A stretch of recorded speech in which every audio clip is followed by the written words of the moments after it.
So the season is almost over with only one race to go, the 3 hours of Spa. Burst have already won the championship, but there's still plenty to play for second, third and fourth in the championship, being separated by only a handful of points. So there's still plenty to play for in Spa, and I'm sure we're going to get a wonderful race to finish this GT3 Endurance season. Obviously the first season that we have now changed to this format of racing, and it's been a very successful one indeed, and I'm sure the driver's going to give it a good send-off with this evening race here at Spa. I'm Cameron Roger, and joining me is Hugo Barrow for this round 8 of 8 for the GT3 Endurance. So hello Hugo, how are you? I'm excellent, thank you. And yeah, as you said, the final round of the championship, Burst are going to run away with the title tonight. Well, they already have done so.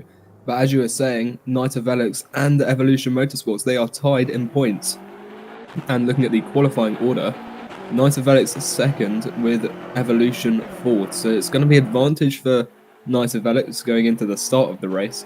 However, will they be able to maintain it? We'll have to wait and see, because that is going to be the deciding factor between that place in the championship. And as you said, there are, while first has been sorted out, those lower places are by no means complete. Yeah, we've also got a draw between Speedy Might and Undercover, the number 45 and the number 92, so that's another one to look out for.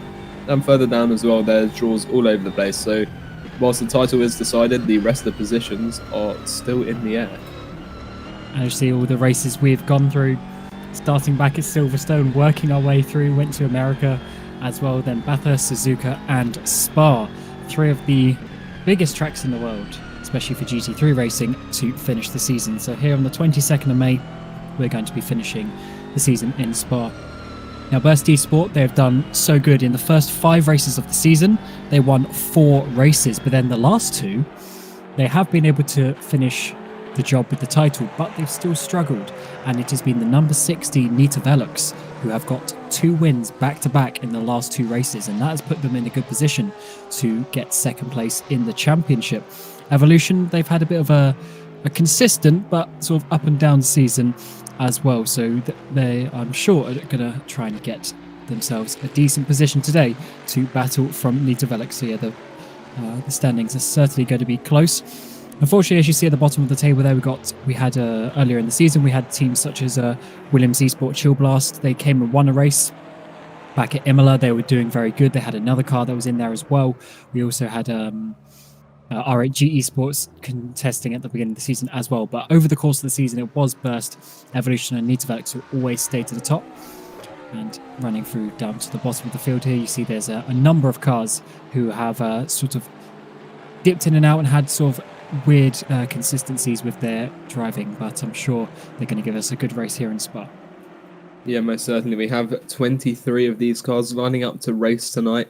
And as you're saying with Burst, they had a really strong start to the season, but after the incident at Bathurst, it's not been brilliant. I'm sure they'd like to round off the season with a win, but with the rivalries going on, they might just take it easy, or a little bit easier than those around them, who are going to be fighting for every last point that they can get. And you can see this is now the onboard with the champion winners. Michi Hoyer currently at the wheel of that Burst Esport car, number 49 there, just heading through Puon and warming up those tyres. You can see this onboard is going to be quite interesting actually throughout this track, because this is of course a very much a favourite in the sim racing community, and I think I'm going to have to concur with that opinion. It is a fantastic circuit, and you can see now there's just sweeping bends, and the undulating hill that it's situated around makes Spa-Francorchamps just quite special in the sim racing community. Yeah, still a fairly recent addition to R-Factor 2, came about 6 months ago now, but there's been quite a few races at the top level with this category. Obviously, we've been here with the VEC as well a few weeks ago. Also, the GT Pro Series has already been here twice. So there's been a lot of, especially the top guys in R-Factor 2, there's been a lot of events around here already. So I'm sure they already know it. And the individual differences that different track versions have, I'm sure they know that already by now. And also with the amount of GT3 racing there is in R-Factor 2, I'm sure all of them know the cars. Though a lot of them probably feel quite confident coming into this track. And it's one that the drivers really like as well. So I think we're going to see a very close race. maybe closer than some other circuits for those reasons. Yeah, it's one that most drivers will be well versed in, as you were saying. And although it is, as you were saying as well, a relatively new addition, we have had previous iterations of the circuit and also in other sims as well. But this is Rory McDuff for that Nita Velix we were talking about, that number 60, currently tied second in the championship, who will be looking to to beat Evolution Motorsports right now. So not long left until this session is over, and then we will be able to get underway with the race and finally conclude what has been a fantastic season of racing so far. But as well, weather today looks to be okay, although we are in the Ardennes Forest and the weather there is subject to change a lot of the time, and especially rain. Today it looks like it's going to be quite a sunny evening for the drivers to be going into, and this is the Volante Racing Aston Martin. You can see riding the curbs through there and just trying to maximize the rotation of these cars. You can see the way they drive them as well, just getting right on the edge of the grip limit on these tires and almost sliding them through these turns as much as possible to maximize the speed they're able to carry through there and just get that rotation benefit as well. And it's interesting point that you mentioned is it's an evening race, so it is going to get. I don't know if it's going to get completely dark, but it's certainly going to get towards darkness at least towards the end of the race, and that's going to be quite a big difference for the second driver, because obviously all these teams, as we've seen already during the season, they must do a driver swap at some point during the race, and with it being a 3-hour race, that's pretty much going to be 3 1-hour stints with obviously 2 pit stops. So at one of those pit stops they need to make a driver change, and for the second driver coming in, that's going to be quite a big change, coming into maybe the sunset where the sun's going to be right in your eyes, or even into darkness where you can maybe even miss some apexes just because it's so dark. Yes, definitely, and with that sun as well, I think we saw a little bit with the VEC race, but it can get in the eyes of these drivers, and that makes it a little bit more difficult just to spot those apexes. Especially when you're following close, it makes it just slightly harder to read the body language of those cars you're trying to chase down.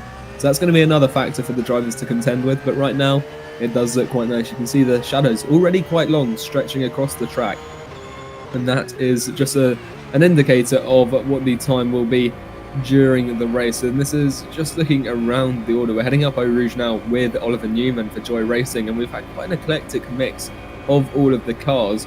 I think the KTM, I think it was, is the only car that hasn't been chosen, but the Bentley has been quite popular. We've seen some rounds where it's really stood out, or at least for part of the race anyway. I think back to Indianapolis with the first stint by One Move Esports. They had, or Undercover Sim Racing even, they had quite an interesting race or opening to the race anyway before it all started to fall apart. And you can see just ahead, using as much of that track as possible, maybe a little bit beyond it, of Donut Prodan, you can see just a little bit of dust kicked up, trying to extend the width through Les Combes.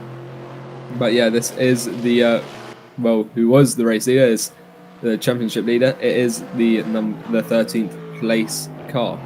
But yeah, just with the weather, it's looking to be nice, and it's going to be a nice setting to round off the season, because it is quite pleasant to the eyes, the look of the track right now. You can see the side exhaust on the Corvette, not something all the cars share, but definitely something very characteristic of this car, which has been so dominant in the hands of Burst Esports.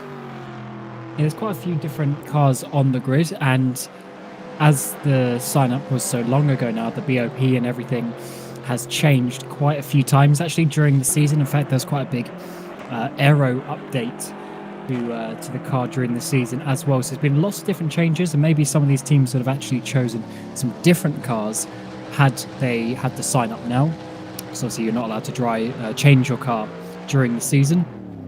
Maybe for next season of the GT3 Endurance, or whatever happens with this championship going forward, maybe the teams would actually have a bit of a change to their car choice, because I'm sure, looking at the way the GT Pro Series went, maybe the Audi's coming back into it as well, so it would be good to see some car changes potentially for next season.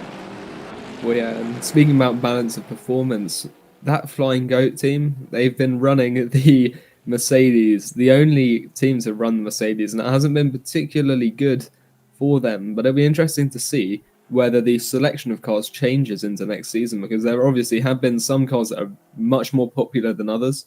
And I think the Mercedes is definitely an example of one that the drivers have been staying away from.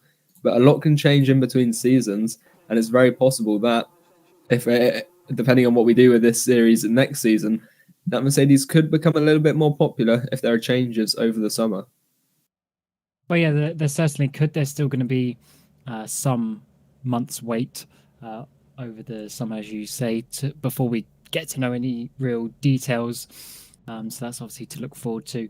And also, for a lot of these drivers, they'll also be participating in the VEC 24 hours in 2 weeks' time as well. So we'll be racing at Le Mans in 2 weeks. So that's going to be obviously the main finale as well to the SimRacing.Club's season. It was started way back in September, and it's obviously come all the way down to June next time out. So this will be a good send off for these drivers and teams as they prepare for Le Mans. And lots of the drivers racing at Spa a couple of weeks ago in VEC as well, so they already know the track. They just got to get accustomed to it with this GT3 car. Most definitely, and that experience in the race environment of the VEC earlier will have helped them. But this is going to be the order right now. We've got Michi Hoyer lining up in first with Burst Esport, then Roy McDuffin, Cetrez, Nita Velez, then third Avalante Racing, and fourth Evolution Motorsports, fifth R Monaco, sixth Go Team Racing, seventh One Move Esports, and eighth Seawolf Net Race. Monaco not having the best luck so far this season. Then in ninth, it's Scuderia Mascala, driven by the Mascala brothers. Then Revo Satellite Racing in 10th. 11th, Pro Simtech, and 12th are Core Team Racing, Relixic at the wheel of that car. Then 13th, we have Pro Simtech behind them, Core Team again. 15th are Speedy White Racing, and 16th, Core Team lining up just behind their teammates ahead. Then 17th, we've got Pedro Delegado and Snow Shatten Esports. 18th, the Trojan Donuts Automotive. 19th, Blackbird Racing. And 20th, Omicron Sim Racing. And finally, we have Flying Goat in that Mercedes, Joy Racing with Pescara ATP Auto Tyler rounding off the grid as we are just about to get started with this 3 hours of Spa-Francorchamps. And that Joy Racing number 99 at the back does have to serve a drive-through penalty for from the previous race. So at some point in the previous race, they had an incident, and they will have to serve that during the first couple of laps of this race, which is not ideal. But at least it means in that first stint, they're actually going to have a lot of clear track, so they'll at least be able to just run their own race. They're not going to be getting involved with anyone. But as always, we have this formation up under the pit limiter, and the drivers will then get around to the start-finish line where they will start the race. And it's quite interesting for these guys. Burst Esport, they've already won the championship. They can't really do much better in that regard, but they're still here getting pole position. So I think, Hugo, they're still going to be at least pushing to try and get this final win of the season. Yeah, and I think they'd be really happy to round out what's been an extremely successful season on that top step of the podium. And one thing I do need to clarify is whether we're using the endurance pit lane or just the regular pit lane, because that's going to have quite an impact on that drive-through penalty that's going to be done in those first few laps. I believe it's the endurance pit lane, so it's the full length one, and as you say, it basically means it's a double pit lane. Compared to your average Grand Prix track that we race on. So that's going to be, a bit of a bigger deficit that he's going to lose. But that's also quite a big point for a lot of the other cars during the race. It's very easy to get cut tracks at this circuit because of the nature of all of the runoffs and how some of the corners are. And as you can see here from this camera, you see that nice loop with the wall blocking them going back out on the track. So yeah, we are using the full endurance pit lane, and that means that cut penalties are going to be very crucial here. They're easy to get, but then you have a much bigger loss from that. So I'm sure all the teams are going to be trying to avoid getting those cut tracks. Yeah, it's such a long pit lane, and it is incredibly frustrating just to be sat there trundling along when you can hear all the other cars absolutely blasting past. And we have had quite a variation in pit lane length. Some tracks they've been incredibly short, and those drive-throughs haven't been too much of an impact. I think Portland International Raceway was one of those examples, whereas now, yeah, those drive-throughs are going to be very painful and they're going to have a lot of impact. And what's going to be interesting as well, as we just head through Blanchimont, before we get started, heading towards that bus stop chicane into La Source, it's going to be relatively close, although it is a single file start. Followed by that, though, we have got almost flat out from the exit of La Source all the way towards Les Combes, maybe a little bit of a lift up Eau Rouge Rallion section. And that's going to be where we see the power differences, especially along the Kemmel Straight between these cars. And that is where I believe, like we saw in VEC, a lot of overtakes will be made just at the end of that straight in that heavy braking zone for the Les Combes chicane. And that is just going to be something to watch out for. So exits out of La Source are going to be very important. And you can see there, Michi Hoyer getting going almost immediately, heading across the line now. And let's see what he do. That's going to be pit limiter off as we cross the start-finish line now. And it looks like they've got a relatively comfortable gap already behind them to Nita Velux. And through La Source they go. You can see from this angle the difference in gap between all these cars. A single file start there. We're not going to be seeing any dramatic moves quite yet, but hold on to your seats because I think we're going to see some relatively soon when these guys are able to bunch up once again. Already heading up Rallion goes Michi Hoyer onto the Kemmel Straight, then using as much curb as possible. You can see all the cars being spat out at the top of that hill onto the Kemmel Straight. Along he goes, though, already pulling out 1.5 second gap to P2. It looks to be a decent start for the Burst Esport outfit. Riding on board with Rory McDuff, you can see that is just a monumental gap already. He's going to have to work hard to close that up. He has got a car between himself and Evolution Motorsports, though, and they are the rivals whom they are battling this evening. So he's going to be somewhat comfortable in that position, but he's looking to close up that gap, and it looks like he's doing that already. Already down to about 1.2 seconds. He's going to be looking to get that down as low as possible and put as many people between himself and Leon Bock as possible to make sure that they are able to finish ahead of their rivals as we head through P1 now, riding on board with Nico Barkley and Monaco Motorsports. Yeah, it seems to be a nice clean start, which is always what you want to see at the beginning of an endurance race. There's plenty of time to make your overtakes later on in the race, and Mitch Hoy did a really good job at the beginning there getting that gap, which is not easy to do considering everyone's on the pit limiter. You're limited to speed. But as we go back now, we see Linus Lundvall getting right on the back of Ferru, and he is going to be having the slipstream all the way up, all the way through this section, which is all flat out. Even in these GT3 cars, maybe a tiny lift through that little kink, but it's all flat out up the hill. And he's already pulling out to the right-hand side, but that's going to be the outside for Blanchimont, so he needs to be careful when judging when he's going to go. Is he going to go around the outside the whole way? This would be an amazing start to the race if he can hold it around the outside. He's going to be potentially pushed off just a little bit, but he's got the room. And now we've got Kapusta getting the slipstream, trying to get down the inside of Ferru as well, coming into the final chicane. And it looks like he's going to be able to make that down the inside. So 2 positions lost there for the One Move Esports team, and not the best way to start the race. No, definitely not. You have to say, right there, Kapustat had an excellent left foot to be able to get that car stopped in time. But a fantastic move there from Lundvall, just holding his nerve all the way through Blanchimont. But yeah, as you said, Ferru will not be awfully happy about losing those positions already just in one section of the track. When he'll ride back on board then with this BMW down the inside then into the bus stop chicane. That move was made and just about getting the car stopped and on to the exit. A little bit of an oversteer there, just getting on the power slightly too early. Although there is traction control in these cars, the drivers will be running it as low as possible without risking too much, just because they can maximize speed out of that final chicane.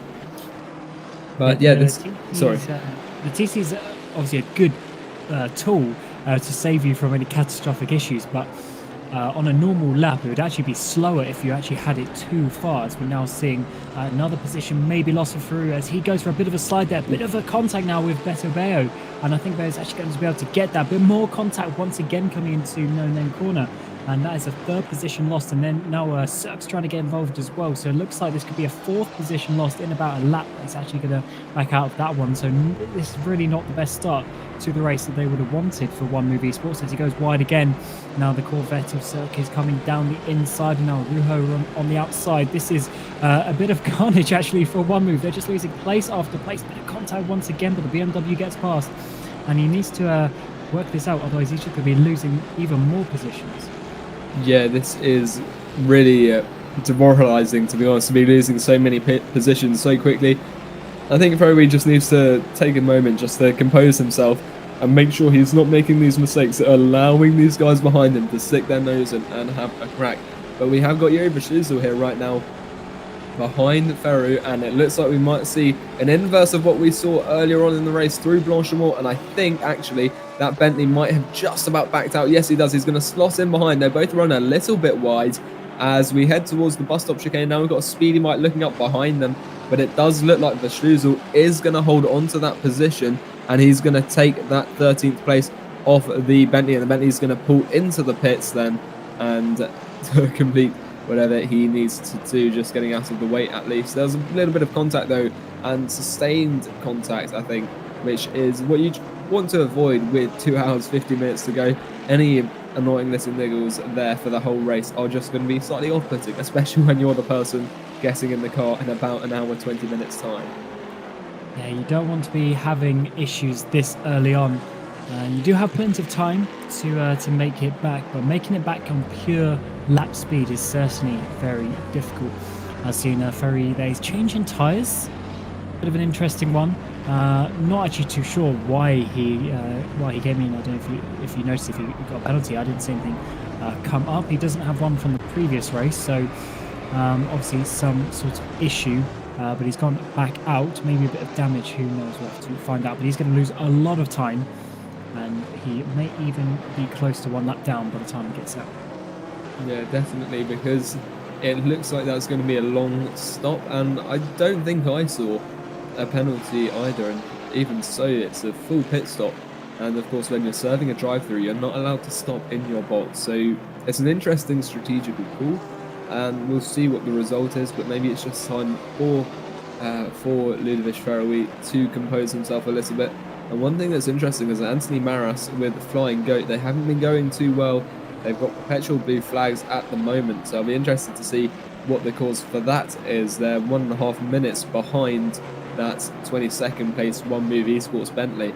But looking at the track right now, we've got Redek Sick here in that Corvette, holding 11th place for Pro Sim Tech, and we've got Better Bello ahead of them on the track. There's also Better Bellows in the Pro Sim Tech, and of course this is the core team Corvette. However, at the moment there's a little bit of a gap up ahead, and it's going to be in the rear view mirrors that Sick is going to be looking at the moment. Yeah, it certainly is, and it's always a bit difficult when you get into that situation. I think that's one issue that Ferry was having there.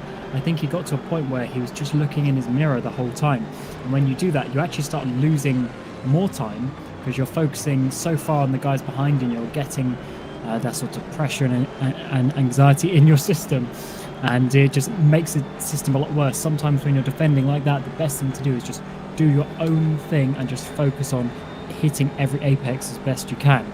It seems that Cirque's actually done pretty decent to defend there in the first sector. Will Arujo have enough to get that slipstream all the way down the Camel straight? I don't think he is, so that Corvette's not looking too bad in a straight line. Yeah, I think the legs on that Corvette are just about holding himself ahead there. I'm not sure that the gap was closing down too much. Definitely not as much as Arujo would have liked.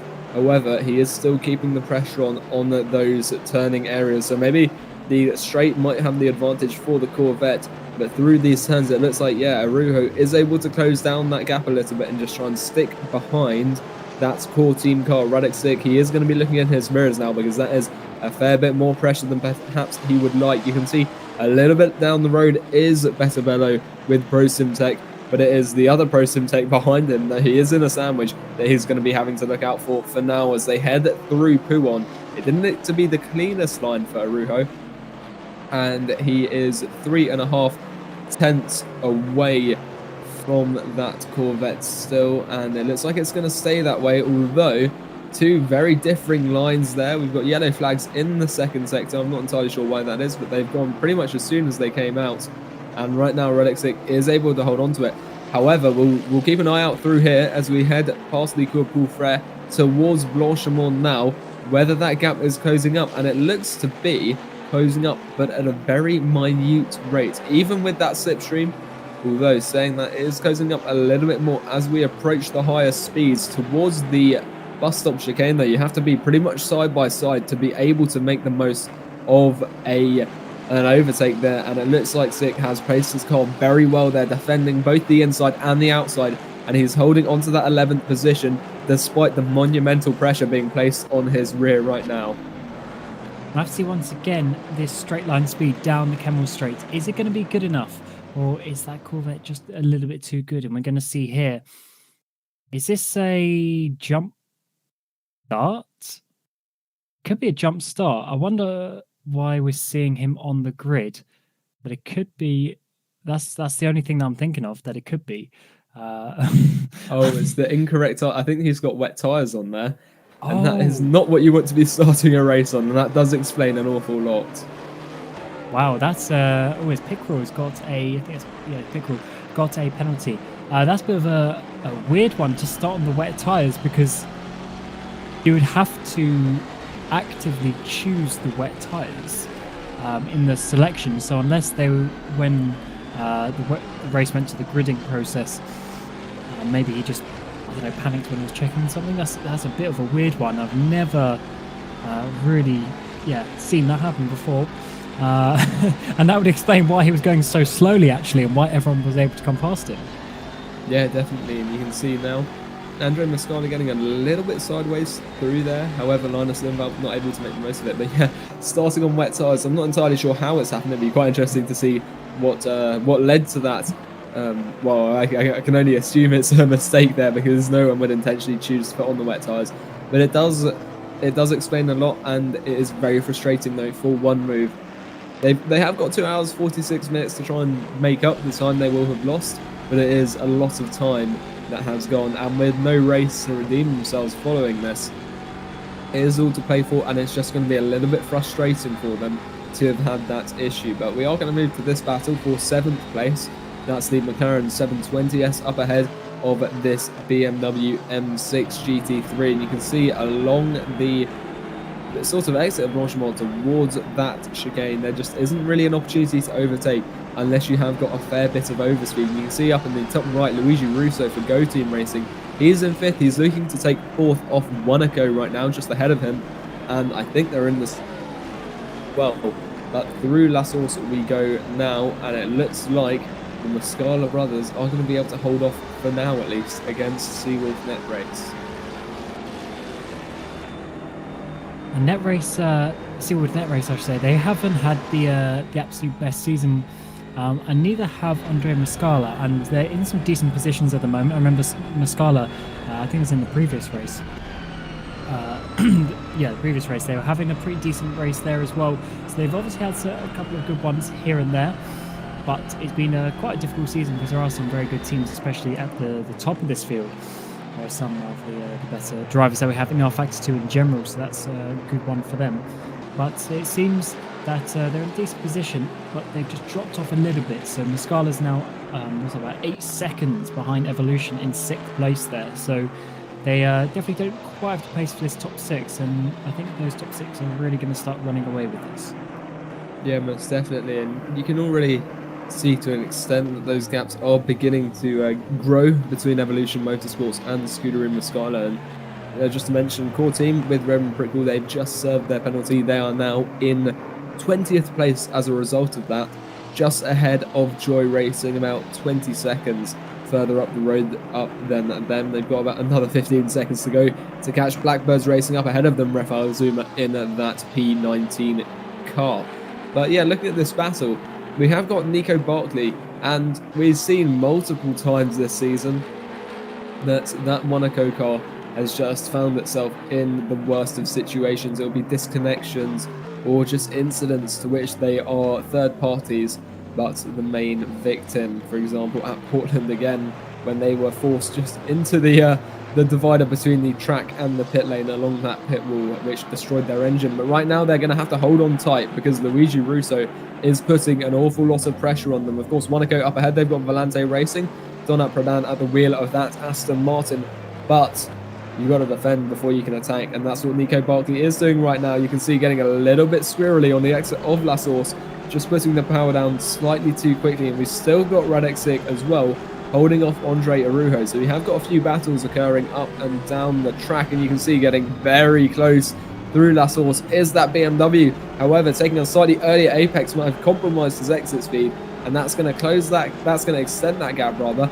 However, this time he's a lot closer than previously, 0.3 of a second. He'll have to carry it up the hill right now. That dirty air is not going to affect him. In fact, he's had an incredible run off the top of the hill. It's going to be 1.5 of a second down to 1/10 of a second, moving to the inside as we head towards Les Combes now. It's all going to be under the braking. He's got his nose just in line with his rear tyres, but he's going to have to back out of that move. Radek Sik just about holding on as they head through the chicane now. There just isn't the room to get the nose in, although saying that, that's not going to stop Andre Arujo having a crack at it.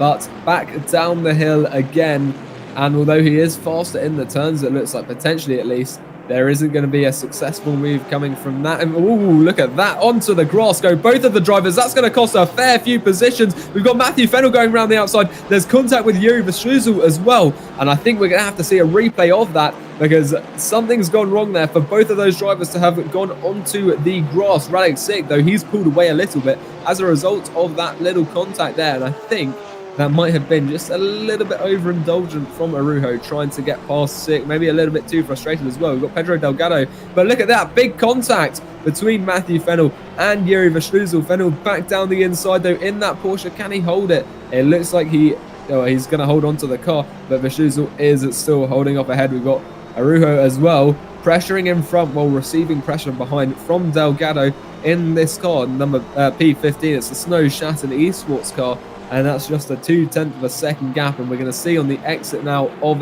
the bus stop along the start-finish straight is Nico Barkley, yes. And he is, for now, holding on to that position, and he could, in fact, advance the status of that BMW in the next lap, because it does seem that he's quicker than Donat Pradan at the moment. And Barkley, they've had such a difficult season. He's had quite a few connection issues, obviously being quite far to the west in Peru, and maybe there's a bit of contact there initially, actually.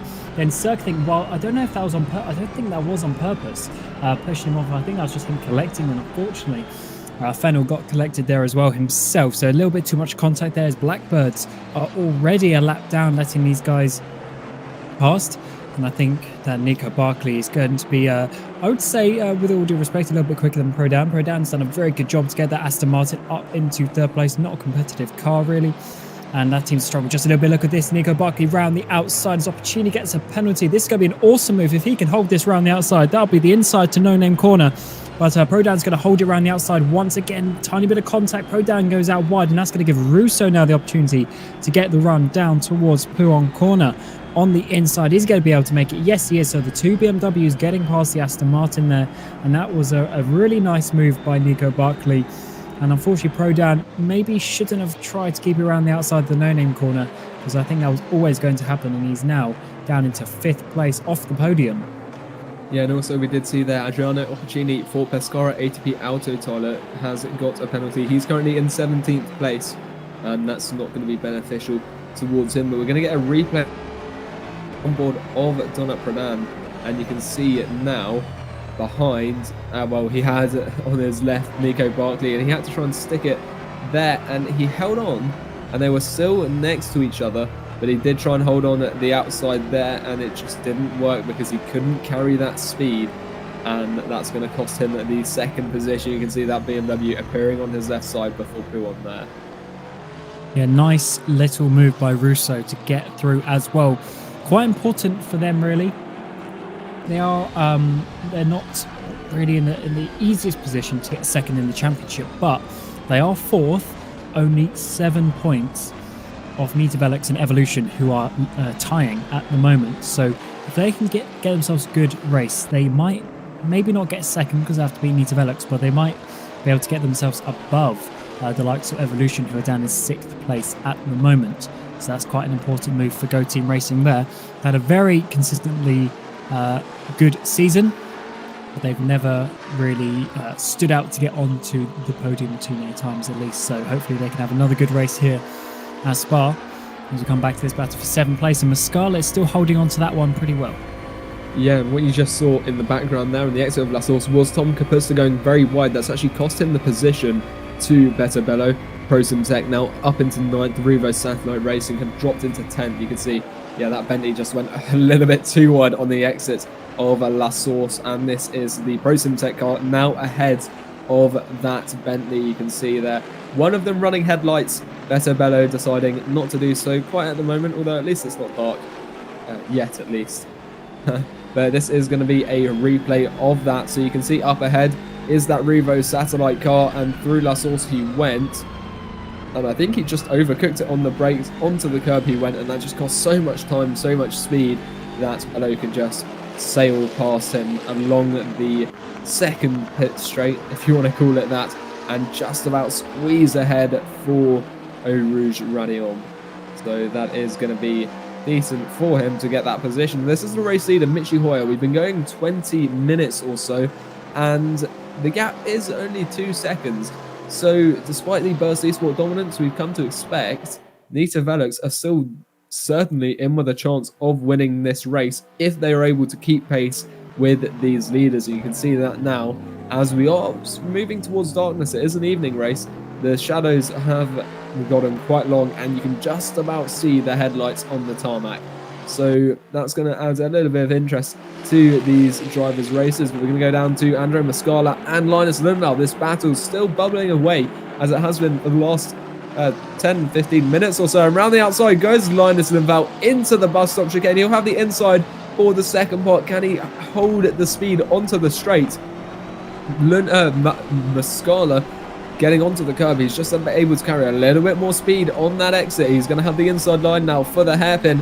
Can he hold on to it, or will it be a cutback move for that BMW? It looks like it's going to be the latter option, but it's not going to be enough. Andre Muscala having enough speed to start extending that gap behind him and pull away. For now, he's going to be defending, but one thing I have noticed, as you can see on this onboard camera, is that it is beginning to become a little bit overcast, and there are very changeable weather conditions in the Ardennes forest, and potentially we'll see a deterioration in the weather.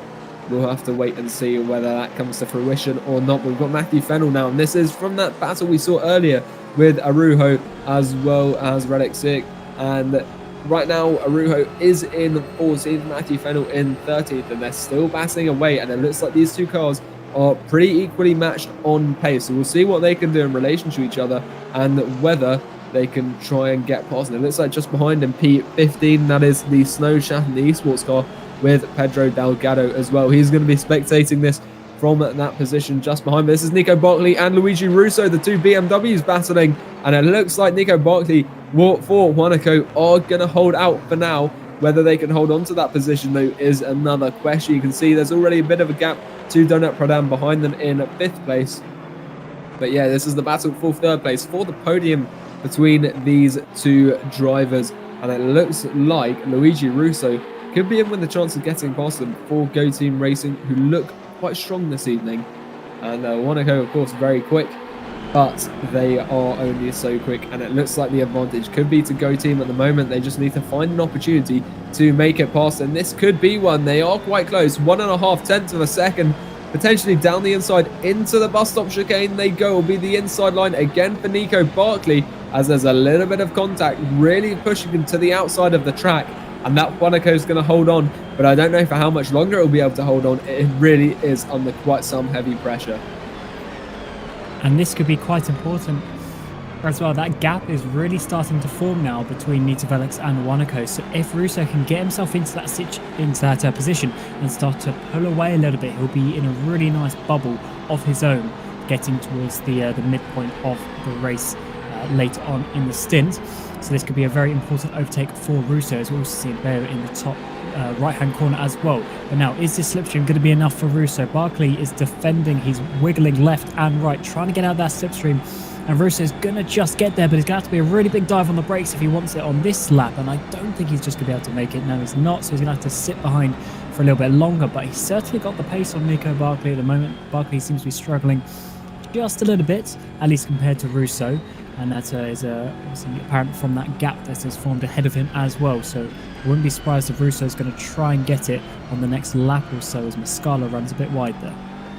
Yeah, we've still got Lindenau here trying to get past this McLaren, but Muscala just isn't giving him any breathing room to try and find that way through. He is really pressuring them, and the result of this is that Bello has been able to catch up a little bit behind them. You can see from this onboard camera in that rear view mirror. Oh, that's a bit of a punt there actually from Lundvall. Maybe not quite aware of the positioning of Muscala, and I don't think Muscala is going to be too pleased with that, but Bello, on the other hand, he's going to be ecstatic. He's having a look down the inside of that BMW in front of him, trying to sniff a gap.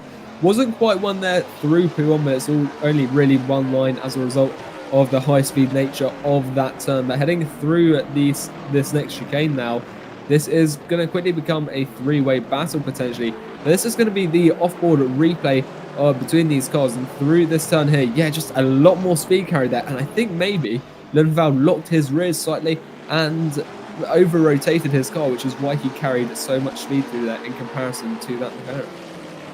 Yeah, these GT3s are very critical with the sort of yaw that you put into the car. You can really, excuse me, you can really slide the car in a little bit. You can be really forceful in the front end, but you just have to do it to that limit where the rear tyres aren't going to come around. As we now see Russo, is he really going to go around the outside of Blanchemont? No, he's just going to chop him off just a little bit, and that's going to give him the opportunity now to get the slipstream down towards the final chicane. Is he going to send it down the inside? Yes, he is. Nico Barkley's going to hold it there. However, Russo is going to keep that position into the final corner. Yeah, and I think that move was a fair time coming, and a little bit of desync there. But yeah, I do think that position was going to be lost at some point to Luigi Russo. But I do think actually Monaco are still in the lead of that battle, holding on to that third place for now. They're still under pressure from Russo, and this is going to be a replay, I think, of Barkley retaking that position. Oh yeah, just really overcooking it there and squandering the position they just made up. That's going to be really frustrating for the driver, and I don't know actually where Luigi Russo, it looks like he's lost quite a few positions, but look at this, Bello now putting pressure on Muscala. As we've been looking away, Lundvall has made his way past up into 7th place for Seawolf Net Race. So it could be that Scuderia and Muscala are going to start dropping down the order a little bit, because just behind them as well, we have Tom Kapusta for Revo Satellite Racing. So this is not looking brilliant. You can see Lundvall already pulling away a fair bit, having made that move already. That was 1.5 second gap. Although, to be fair, Muscala is defending at the moment, first from Bello and then from Kapusta. He will be in not too long a time. But we've got Leon Bock here, who has made his way past Donat Prodan. So that is the 4th place car. Evolution Motorsports, the championship rivals of Nita Velix, who are currently in 2nd. This is going to be a replay of that move, running on board with Donat Prodan and into the braking zone. Oh, that's why Luigi Russo has lost so many positions, I think, because he has had that incident there. And although it is quite a tight cockpit, we'll have to see an external replay of that, but that is going to be severely disappointing for them.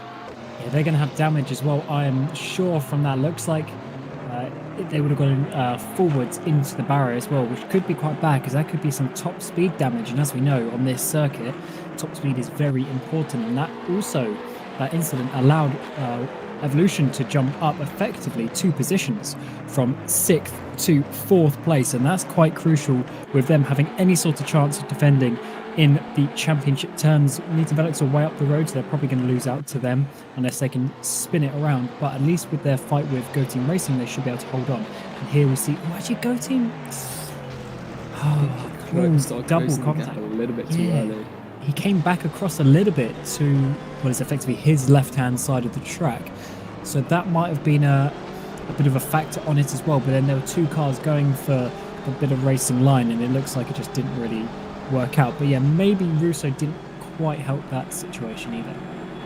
Yeah, this is going to be the the onboard facing rearwards. I think he just maybe came across the track a little bit too much. I don't know.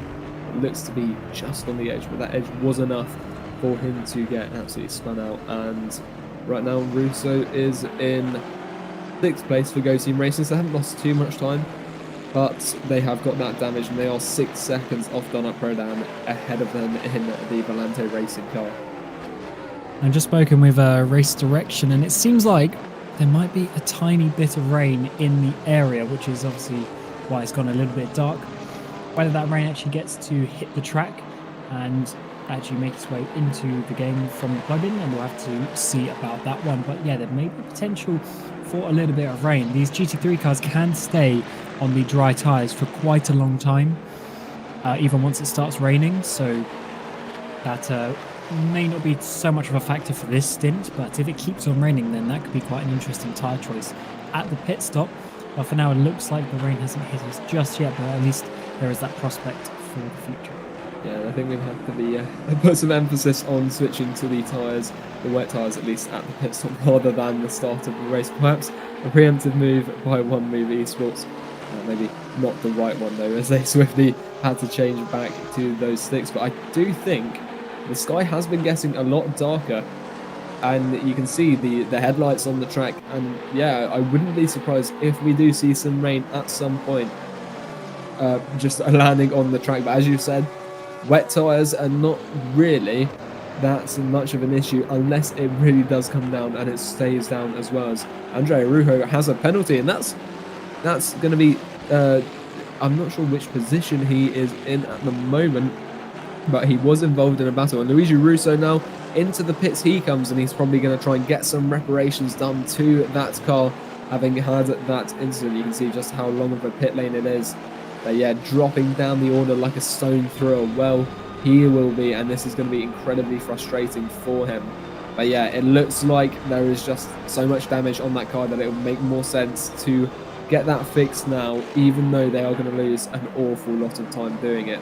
But this is Andrea Rujo, who has got a penalty, and that might mean that he maybe backs off this battle ever so slightly. I mean, he's putting on some pressure to Radek Sig. He was doing quite well in this battle, but perhaps that was because he was maybe overextending the track a little bit just to maximise time as we head through Lake Om now. Sig taking quite a defensive inside line there. Although it is a chicane that compromises the second part, it is very good for defence, even if it is overall slightly slower. And saying that though, Arujo really is getting quite close, and it's quite an aggressive style of driving for someone that is going to have to serve a drive-through within the next 2.5 laps or so. Yeah, he's going to have to come in, and as you say, he knows that, which is quite an interesting one to see him fighting so much, but he obviously wants to just make up as much time back as possible. Although that is quite interesting, because actually when you start fighting, you often end up losing time because you keep on catching you and your opponent in awkward positions. As we now see Maras come in with the Flying Goat, the sole Mercedes in the field. I'm not sure quite why they're coming in, but they are already a lap down, having crashed on, I believe, the first lap of the race. And as we come back to this battle with Arujo, I have to see if he's actually going to come in, as Azuma's got a penalty as well. So quite a few penalties coming in. We're only just over the first half an hour. If we keep at that rate, then there's going to be quite a few penalties in this race. Yeah, most certainly. And I'm just having a look right now. Zuma is in 22nd place. That's the Blackbirds racing car, so it's not the end of the world that he has to pit. But look how close this is. Now, I wouldn't be surprised now if we see Arujo come straight into the pits, because look at that. That McLaren, though, all over the track with Delgado at the wheel. And look at that. Radek Sig has completely missed the turn, and essentially he's going to pull over and try and relinquish some of that time he will have gained as an advantage of that, and that is going to cost him the position to Pedro Delgado, potentially Matthew Fennell, although because that pit straight is just quite so short, he's not going to lose both positions. But as you can see there, he just overcooked it massively onto the brakes and essentially skipped out the chicane, although he has been a sportsman about it and given that position to Delgado, as I think he was really under some heavy pressure. But that was definitely interesting to see, as we have got, that's the Flying Goat car leaving the pit lane now, having potentially swapped tyres or something. I'm not entirely sure, but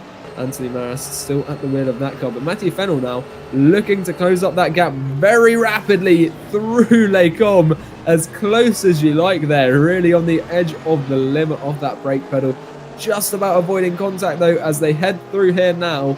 The battle for 11th place rages on, and Matthew Fennell is looking to take 12th next. So we've also got Gasper Grabenk a little bit behind in P14, that's a Trey and Donut Automotive Porsche. So that could be another spice added to the mix there to make this an even more interesting battle. Yeah, these cars are interestingly staying quite close together. As you can see on the tower on the left, the gaps have sort of spread out compared to the leader, at least. But they're these little groups forming. You see we've got sort of 8th and 9th there. We've got this battle for P12, P11, as well as some cars behind, all staying fairly close together, which is rather nice to see. And Fennell here, I believe, probably has a bit of damage from when he was hit by one of the Pro Simtech cars earlier on as well. So that's not going to be ideal for him, but he's fighting hard. And so is Kapusta, trying to get back on the back of Andre Muscala for this 8th position. The Muscala boys lost out that position, or those 2 positions earlier on. They were up towards their 6th position, but they've now got past.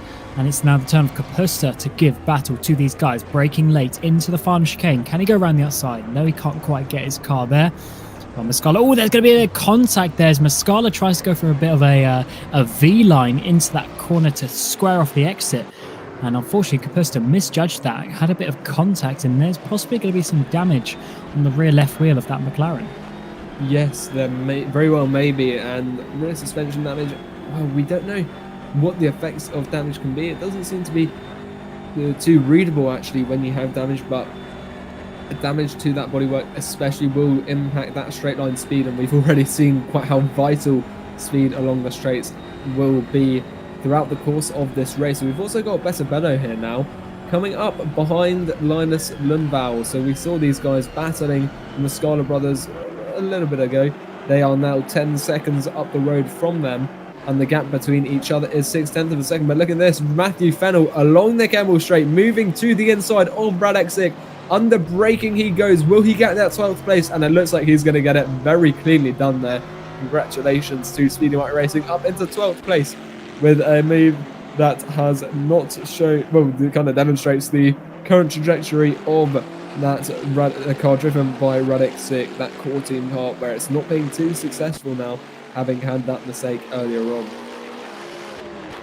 And these 2 cars back here, one having a penalty earlier on and one having that issue leading to go in the pit lane.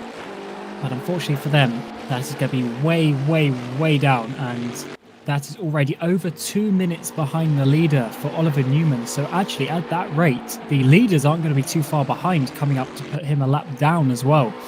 That's really not a position that you want to be in. And talk about the leaders, Michi Hoyer. He's still leading the way from Roy McDuff, but McDuff is not letting him get away. He still wants this win. And remember that number 60, Trezny Develix, has won the last 2 races back-to-back in Bathurst and Suzuka. So 2 very good performances from him and his teammates.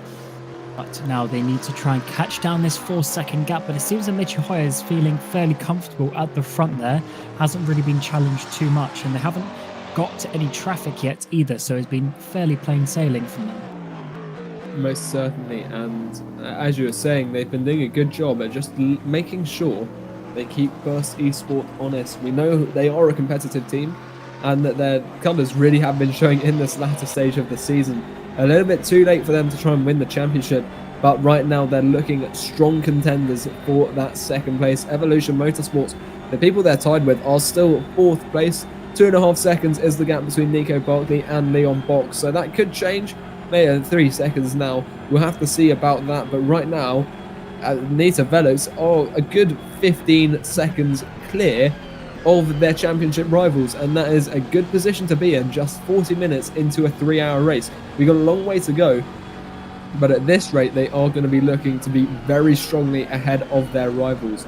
But that is not the only battle on track we're going to have to keep an eye out for, because right now we have got Andre Muscala and Yuri Vishluzel now, core team racing, that BMW looking quite prominent behind the rear wing of this McLaren 720S GT3 car. And you can see closing up quite quickly is Verschlüsel, trying to put that pressure on, maybe force the Muscala car into a mistake potentially, or just try and probe for those opportunities where they are a little bit quicker and they can exploit that to try and make an overtake. And you see through here, through Puon, a little bit wider of a line is taken by Andrea Muscala, and this could provide an opportunity for Yuri Verschlüsel to make a move around the outside into the braking zone. There just isn't that space to make the most of it. You'd really have to be down the inside there, and even then you're not guaranteed to hold on to the position because it does narrow out on the exit of that turn.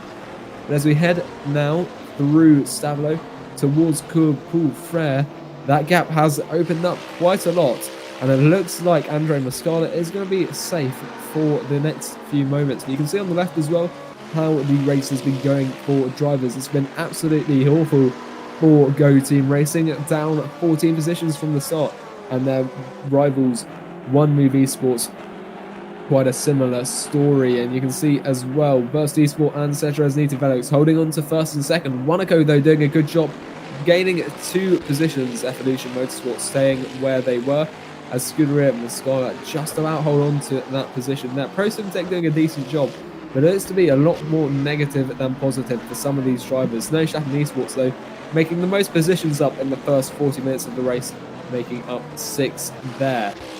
And they are currently sitting in 11th place with Pedro Delgado at the wheel there, sort of sticking around, just looking for those positions that they can sweep up from the battles occurring around them. But look at this, Andre Muscala seems to have picked up the pace a little bit. Oh, that is not ideal. John Nelson has gone away there from contact, I think, with Andre Arujo. So we'll have to see a replay of that. Is there damage, though, to the Omicron Sim Racing Aston Martin? We will have to see. There are yellow flags in Sector 1, but this is certainly dramatic, and it's not the first contact we've had so far this evening. Now, the Omicron car's having a bit of a better race than they've had during the course of the season. In fact, I believe it was after the Bathurst race, one of their drivers, Cunnerup, I think it was, actually went on probation because he had such a bad race in Bathurst and was having a few too many issues for the liking of the stewards. But now being up in that 15th, or what it was about 15th place, unfortunately now dropping right back down. And one car ahead of them is Pescara, who started all the way at the back of the field and have already worked their way up into 15th place. So don't be too surprised if they make some more positions, although they got quite a big gap ahead of them in between 13th and 14th place. But we now come and turn our focus back to this battle that's continuing. Muscala starting to struggle as the stint progresses. We are getting towards the later stages. We do expect these drivers to go over the 1 hour mark, so they're about 3/4 of the way through the stint already, but these drivers are really lining up behind, and I think Verzuzel's going to be having an attack before the other cars behind starts giving it to Muscala as well. Yes, and as you were saying, we're going to be definitely getting into that second hour a little bit before these pit stops occur. And you can see the amount of speed carried through there. A little bit unstable, perhaps, is Andre Muscala. Just enough, though, to keep that gap safe to Yuri Verschlüsel, for now at least. But yeah, this battle is still developing, and it could still change quite rapidly. It only really takes one mistake for the lead car to lose a position. We've seen quite a few times how easy errors can be made. This is going to be a replay. So this is Gasper Grabenk, heading into La Source, then just behind the P13 car. That's the core team with Radek, although that is a big hit, actually, carrying way more speed through there than you'd really like to. And we're going to get an onboard replay as well. So this is John Nelson, the Omicron car that we saw have an incident earlier, and it looks like he lost it of his own volition. I'm not entirely sure there was contact from behind there. We've got the onboard as well of Roman Prickrell in this BMW. You can see riding along towards La Source now, and that looks to be going quite slowly there. So quite a few instances emerging where races really are not going to plan. Yeah, there's been a few too many issues, really, considering there's only been 45 minutes of the race so far, but they seem to be continuing nicely at least. But there's been quite a few teams who maybe need to just try and cut out a few mistakes here and there. Even in these endurance races, you still get hindered by the amount of mistakes that you make, just because the competition and the level is so high nowadays. You can't come back from being 30 seconds or even, a lap down. You really need to be there on pace and not making too many mistakes, and the top guys are doing that at the moment. But now Muscala's dropped down to 11th place over the course of the last couple of laps. He's been overtaken by a few more cars, and unfortunately they haven't been able to hold on to that 6th place that they had earlier on. So they now need to try and settle down a bit and see if they can get back in a rhythm. Yeah, and I think you're right with just the situation not being brilliant for the Scarlet team, and we're going to have a replay now of Pedro Delgado. So this is the McLaren you can see just behind, and that is Muscala there. A slight bit of contact, which was quite a clean move overall from that BMW to take that position, and Delgado did try and sneak past as well, moving to the inside onto the grass, in fact, which is always very risky, and that is some rather hefty contact between the two of them with that Speedy Mike just behind, and that's how Pedro Delgado did find his way through, although with a little bit of a argy-bargy, getting the elbows out there to make sure he gets through. Yeah, it's probably a little bit more contact than we would have wanted, but he managed to get through. Either way, the Delgado, and now Muscala needs to just make sure he stops this negative momentum, and he's actually holding on, although Fennell's got some really good top speed there. Muscala didn't come out of the corner very nicely at all, and Fennell now all the way around the outside. He's even going to be ahead well before the braking zone. That's a nice easy move there for him, up into 11th place, and maybe Muscala has a little bit of damage there as well. It's a bit weird how slow he was coming off the top of Eau Rouge. But also we've had Luigi Russo. That was the contact earlier with Donat Prodan, and he says that Prodan missed the braking point and hit him. That the angles we had weren't brilliant to see exactly what happened there, but either way it was a big hit, and it's cost the team that Russo was driving for quite a lot of time. But we've also got Adriano Opportuni. We saw him, he had a penalty earlier, but Pescara ATP Auto Island now putting pressure onto Andre Arujo, who was on the offence not too long ago, now having to look to defend that 14th position from the Pescara car. Pro Simtech, right now they're running 7th with their number 11 car. That's got Beto Bello at the wheel, and they're also running 14th, and that is the car we are looking at right now. Still deciding not to run with lights on. Definitely not the decision of most of the drivers, at least. You can see they're all, the majority at least, are running their headlights, and not just to be seen, but also to see as well that we are far from darkness anyway here in Belgium. Going across the grass then, and this is quite an interesting battle to see emerge. I'm not sure that the two of them are going to fight extremely hard over this, as they are quite far down the order. They've got 30 seconds to the car in front though, and behind it's 7.5 seconds. So these really are the only two drivers on track at the moment, at least, that they're going to have to be fighting. So we'll see what kind of approach they take to this battle. And I'm sure they're going to be turning the headlights on soon, as it seems to be getting even darker. But for now, Opportuni down the inside, he had to back out of that one.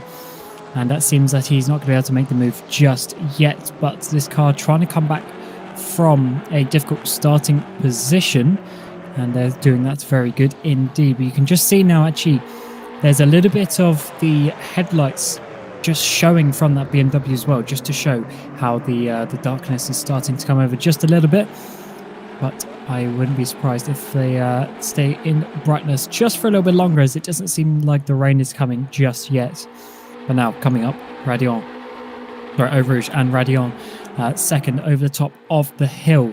Is he going to be able to get the slipstream? Looks like it's actually a bit too far away. It's always a bit difficult when you're in the same car, as you're likely running a fairly similar sort of setup. It's a bit difficult. It's a lot easier if you have a different car with different engine and aero packages, but it looks like he's going to have to stay behind there just for now. And he's getting very close indeed. He's definitely the quicker driver. He just needs to find a way through.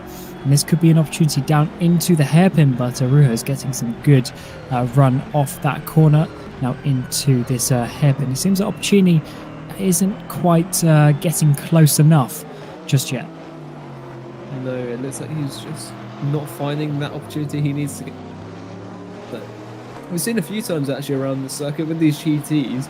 There are more than one places you can overtake. It seems to be a little bit more dynamic than perhaps the VEC was in the areas of the track where people like to overtake. But we've also got Radek Sig now and Andre Muscala. This is the core team Corvette looking to get past that McLaren, sorry. But 6.5 tenths of a second up to 7 tenths of a second. I'm not sure the straight line speed on that core team car is fantastic actually, and I think that's going to really hinder them in trying to make their way back up the grid, having lost a fair few positions. We're going to be back down to Opportuni now, 3 tenths of a second behind Andre Arujo. This is the battle for 14th position. Last lap was a 2:18.3 for Arujo and a 2:18.2 for Adriano Opportuni. 1.01 seconds between 0.101 seconds in between the two of them, but down the inside goes Adriano Opporuni. Can he hold on to that 14th position? Back down the inside is Arujo, going to have a sniff of that, but it's just a little bit too narrow. Can't get the power down quite as well as having the width of the track to use, and Opporuni therefore is going to hold on to that 14th position, having taken it into the final couple of turns around this circuit. And although Arujo is going to put some pressure back on to try and regain that position, it looks like Opporuni is going to be rather sturdy for now, at least, in that 14th place. And he's got quite a big gap now, 26 seconds he needs. It's already come down just a little bit. It was about 27, 28 seconds a few laps ago. They've already caught up just a little bit to that core car. And then obviously the Muscala team in 12th place now as well. They've really dropped down, haven't they? Down in 12th place now. But yeah, Opporuni, he's got some good speed on him, and we need to see if he can fill that gap ahead of him. Yeah, it's quite a big gap to close down. Although looking at the timing board, the last lap for Opporuni was a 2:18.7, and that did involve an overtake. Up ahead though, Radek Sig did a 2:20.0, and he's stuck behind Andre Muscala for now, so that's going to play to his advantage in at least beginning to close down this rather large gap. However, we've still got over 2/3 of the race left in order for him to make it up that time, and once he gets there, it's a little bit closer around the track before he won't have to go quite so long before he encounters another car beyond that. But look at this, that sky is certainly getting darker, and we could definitely see some rain begin to land on track at some stage this evening. And you can see they're going through Blanchimont now, using as much as the curb as possible. Radek Sig is still behind Andre Muscala, just not able to find that room, and it does seem that that Corvette does not have great straight line speed. But this is something we haven't seen an awful lot this evening, because he's the race leader. It's Michi Hoyer, 4 seconds clear of Rory McDuff, but it is only 4 seconds. You've got to remember that gap is not changing too much. In fact, on the last lap, the Knight of Velux car was 7 tenths quicker. However, he is still in second, while the Burst Esport car is in first. Perhaps maybe just being a little bit more relaxed and making sure they get to the end of this race in one piece, unlike they did at Bathurst, where they had quite a calamity, which is just the nature of that circuit. But they're looking to redeem themselves of the last couple of races and try and get back onto their streak of winning, just to round out the season. And with their current speed, it looks like that is very much possible with a 4.5 second gap. You can see it is really quite dynamic between the two of them. But right now, Burst Esport do seem quite comfortable in that lead position. Yeah, they are, but the important point is, as you say, it hasn't really changed much, especially in the last sort of 30, 40 minutes. Once Michi has built that gap of this, 4 seconds, it's really stayed there. So I would say the Nita Velux have the opportunity to try and come back, especially if they try and do something on the strategy side of things. Maybe try going a bit longer. Or is Michi just understeering a little bit wide there, having a bit of a situation, then loads of oversteer on the exit of the next corner. So the car maybe not being in the absolute best balance for him. All going a bit wide once again onto the gravel there. So quite a few tiny little mistakes here and there. Zuma gets another penalty. That's another one to add to his total. They've already had a couple this race already. And yeah, Mitchell is doing a good job at the moment. He's holding on fairly nicely indeed. And I believe he's got David Mocek coming into that car as well. We need to see who's going to come in for Rory McDuff. And then also when they do their driver swap, because the driver swap does cost about 3 seconds longer than a normal pit stop. And with the gap being only 4 seconds, that could be quite crucial for track position. Most certainly, and speaking of pit stops, Trey and Donut Automotive, they pulled in a couple of laps ago, and it seems like they might not be leaving again. Of course, they had that huge off at La Source, and at the moment, it doesn't seem like they're going to be looking to get back on the track. But Scooter and Muscala as well in the pits now. You can see there a big slide just touching the gravel and having to go both ways with the rear. Mitchie Hoyer doing an excellent job of catching that, which could have been a little bit more disastrous than it was. But Andrea Muscala has entered the pit lane within the hour, which is interesting. It means that for the next two stints at least, they're going to have to go quite far on fuel just to ensure they get to the end of the race, because we've only really been going for about 55 minutes or so. So that is not going to be too advantageous towards them. Maybe just trying to get out of the battles that they found themselves in and just try and do some decent, consistent lap times, which they aren't able to do while they're surrounded by other cars. We're going to go to Roman Prickrell now. Ludovic Ferru. And this is the driver that started accidentally on the wet tyres in 17th place now, looking to get up to 16th place. As we head onto the Kemmel Straight then, you can see the cars spat out at the top there of Radion, but look at this straight line speed on the BMW. It is just far superior to that Bentley, although entering into the slipstream now, it's a little bit too little, a little bit too late. And for now, core team are going to hold on to that position. We'll see what the Bentley can do, though, for the rest of the track, for the rest of the lap at least, because we know that the Bentley is usually quite strong in these tight technical sections of the circuit. So we'll see what he can do in relation to Roman Prickrell, who's looking to defend this position. But I do think that BMW has a bit of an advantage in having that straight line speed, because it just makes it a little bit more difficult for Ferroe and for One Move to find a way past this car and move up to 16th and potentially start moving up to make up some of the time that they've lost as a result of that mistake in strategy at the start of the race. He's got to try and make up quite a lot of time down in 17th place there. We're going to be right up in that battle. They probably would have been right in that battle that we're seeing in the mix for sort of 7th place. Unfortunately, when you make a simple, I guess, operational error, you could call it, of choosing the wrong tyres at the wrong time, that is not what you want to be doing. But there is room to improve that. We're coming up to the hour mark now, and the hour mark is very critical indeed, because obviously you want to go past the hour mark to try and have as short a final stop as possible, and therefore obviously taking less fuel, because you'll be well into that final third hour before making it. So that's going to be quite an important one. So seeing how long these guys can do on a stint is going to be very crucial to how this race is going to play out, especially if the gaps between the drivers, where the gaps are very small indeed. That's going to be the point of the race that they're going to focus on now. And Ferru trying to get past on track is certainly going to help him, but also in the strategy they're going to be going a bit longer because of the way that it worked out with them doing that pit stop at the end of the first or second lap.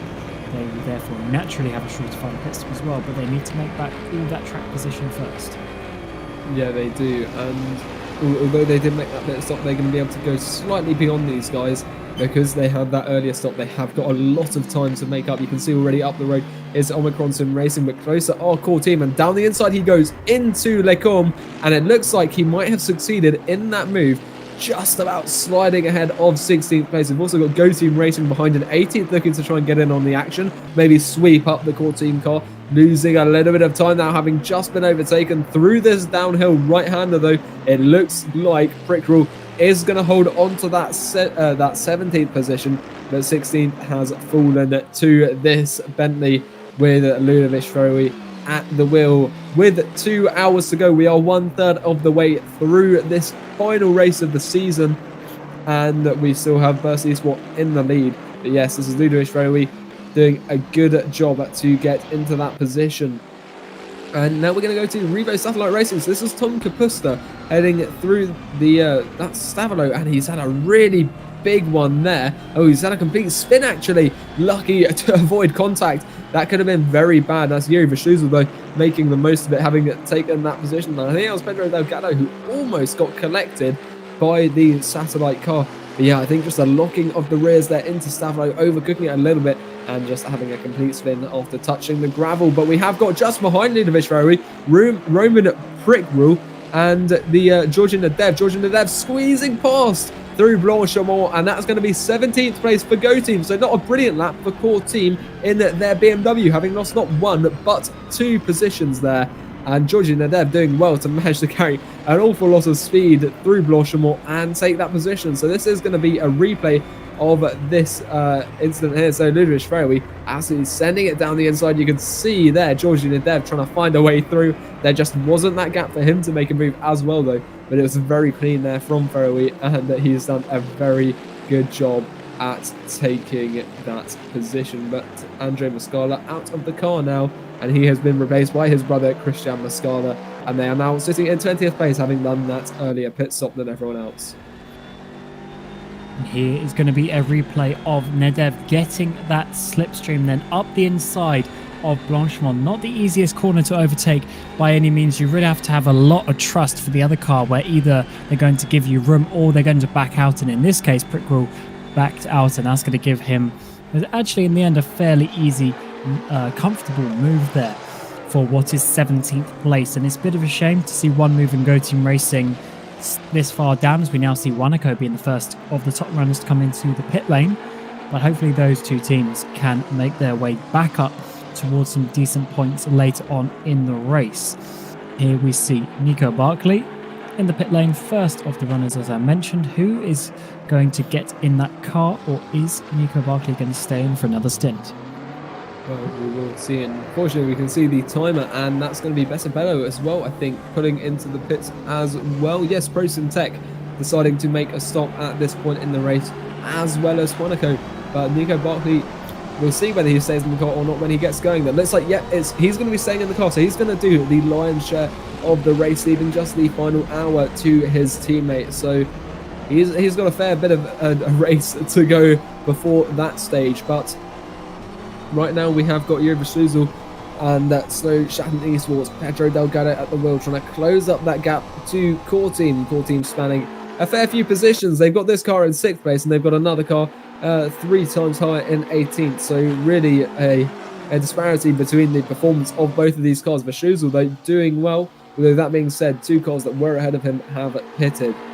Saying that though, we will be seeing pit stops begin to emerge now, as we have got 1 hour 56 minutes to go, 56.5 minutes to go, and that is going to be really setting the pit stop phase into motion. We've got yellow flags in sector 3.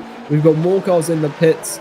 That's Nico Barkley as well. He's apparently still in the pit lane. Of course, it is a very big pit lane there. He leaves. Treyandon Automotive, though, they are out of the race. They have retired, having had that huge crash at La Source, where the car pretty much just carried on and hit the barrier, and that was pretty much an end to their race as soon as it happened. We've got Nita Velix as well. Rory McDuff deciding to pit, and we'll see how the cars behind them react to that decision as well. Because, as you were saying earlier, Cameron, it is all about the length of that final stint and trying to minimize the length of the final pit stop as well. So this is Rafael Zuma heading through the final chicane now. And, oh, that's really unfortunate. They're just got off their toe on the grass, and that's pulled them off the track into the barrier there. And that is, well, at least they were going into the pit stop anyway.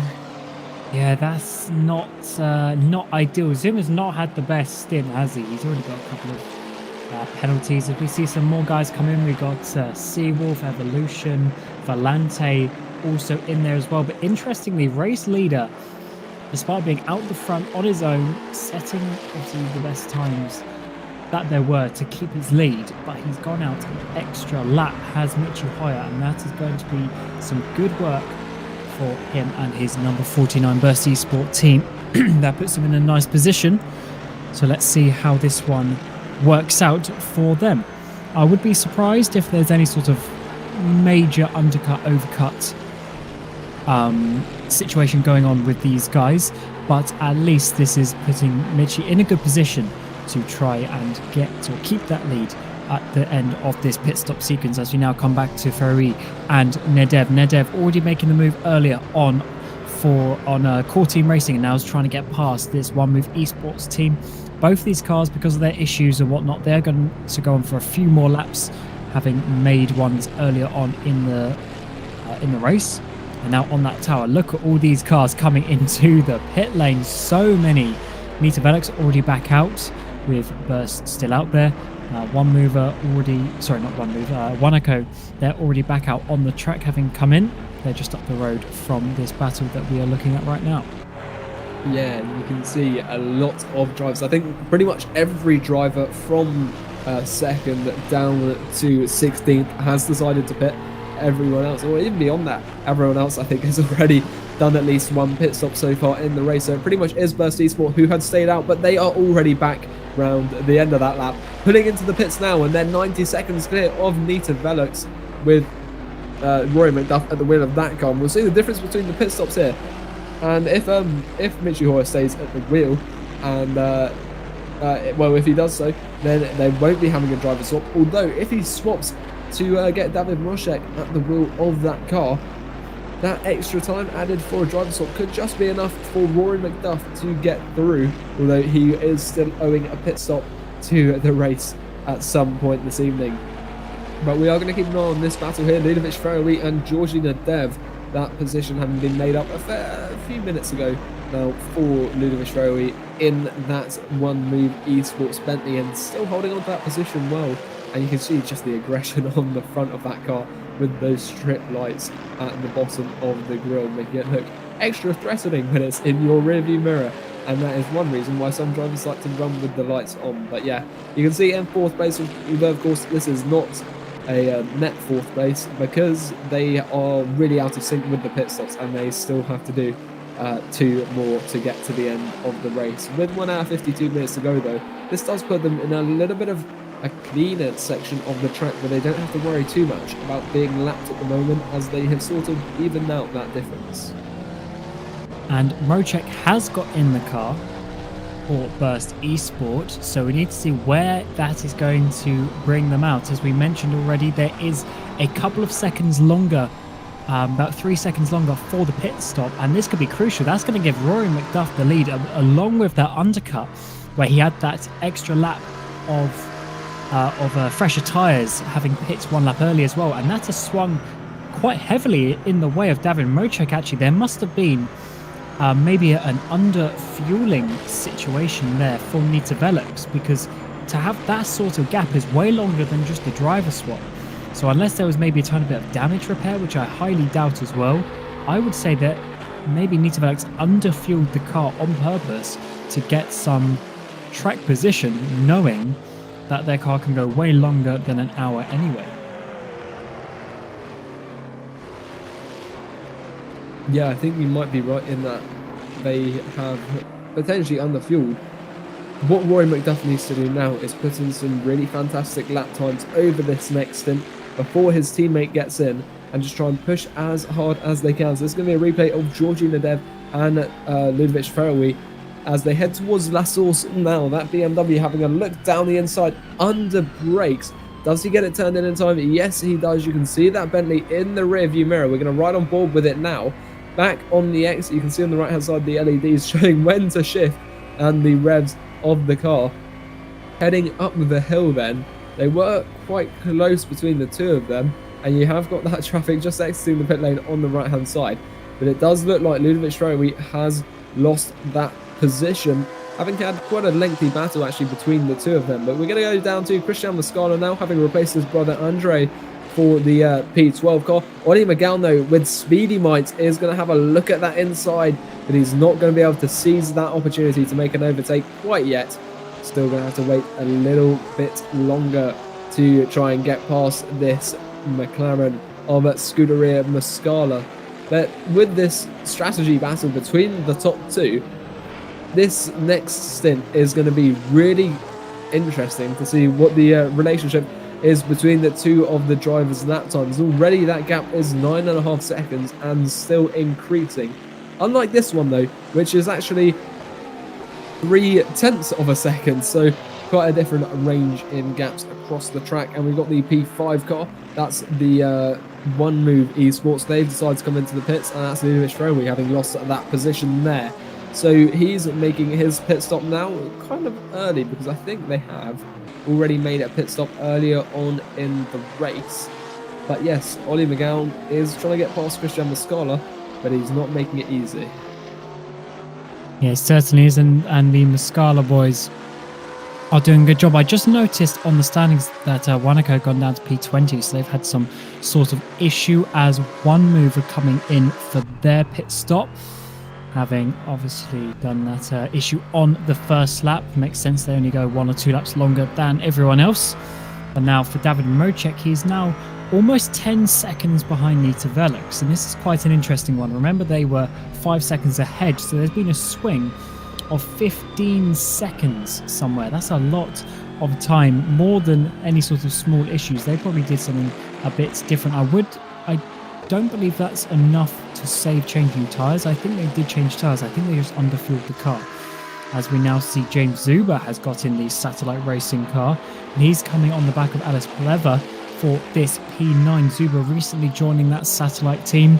He's already done a few races for them in various different competitions, and now I believe this is actually his debut this season for them in GT3 Endurance. He did do a race or two early in the season for Drillers, who are now obviously no longer with us as a team, but he's doing a good job in those races that he has done so far, and this is just another opportunity to see if he can get up into 9th place.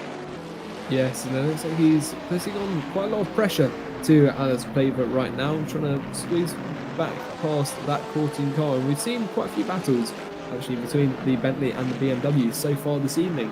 It looks to be quite a good match for us to spectate. But we still have, with an hour 47 minutes to go, the 22 of the 23 runners. But Monaco, I'm really interested to see what's happened to them, because I didn't see anything at any point that would have caused them to have dropped all the way down to 20th place, but it could be that disaster has struck them once again. It's sort of become a bit of a regularity for them to essentially have an incident at some point in a race that causes them to struggle for a fair bit. Yeah, let's see a replay. Nico, oh no. Please don't tell me he's dropped it in Eau Rouge or Radion, because this is not going to be a light crash at all. He's going to hit that curb. Yes, just way too much curb. Goes for a spin, hits it. All goes actually quite hard backwards into the wall. And yeah, look at his steering way off.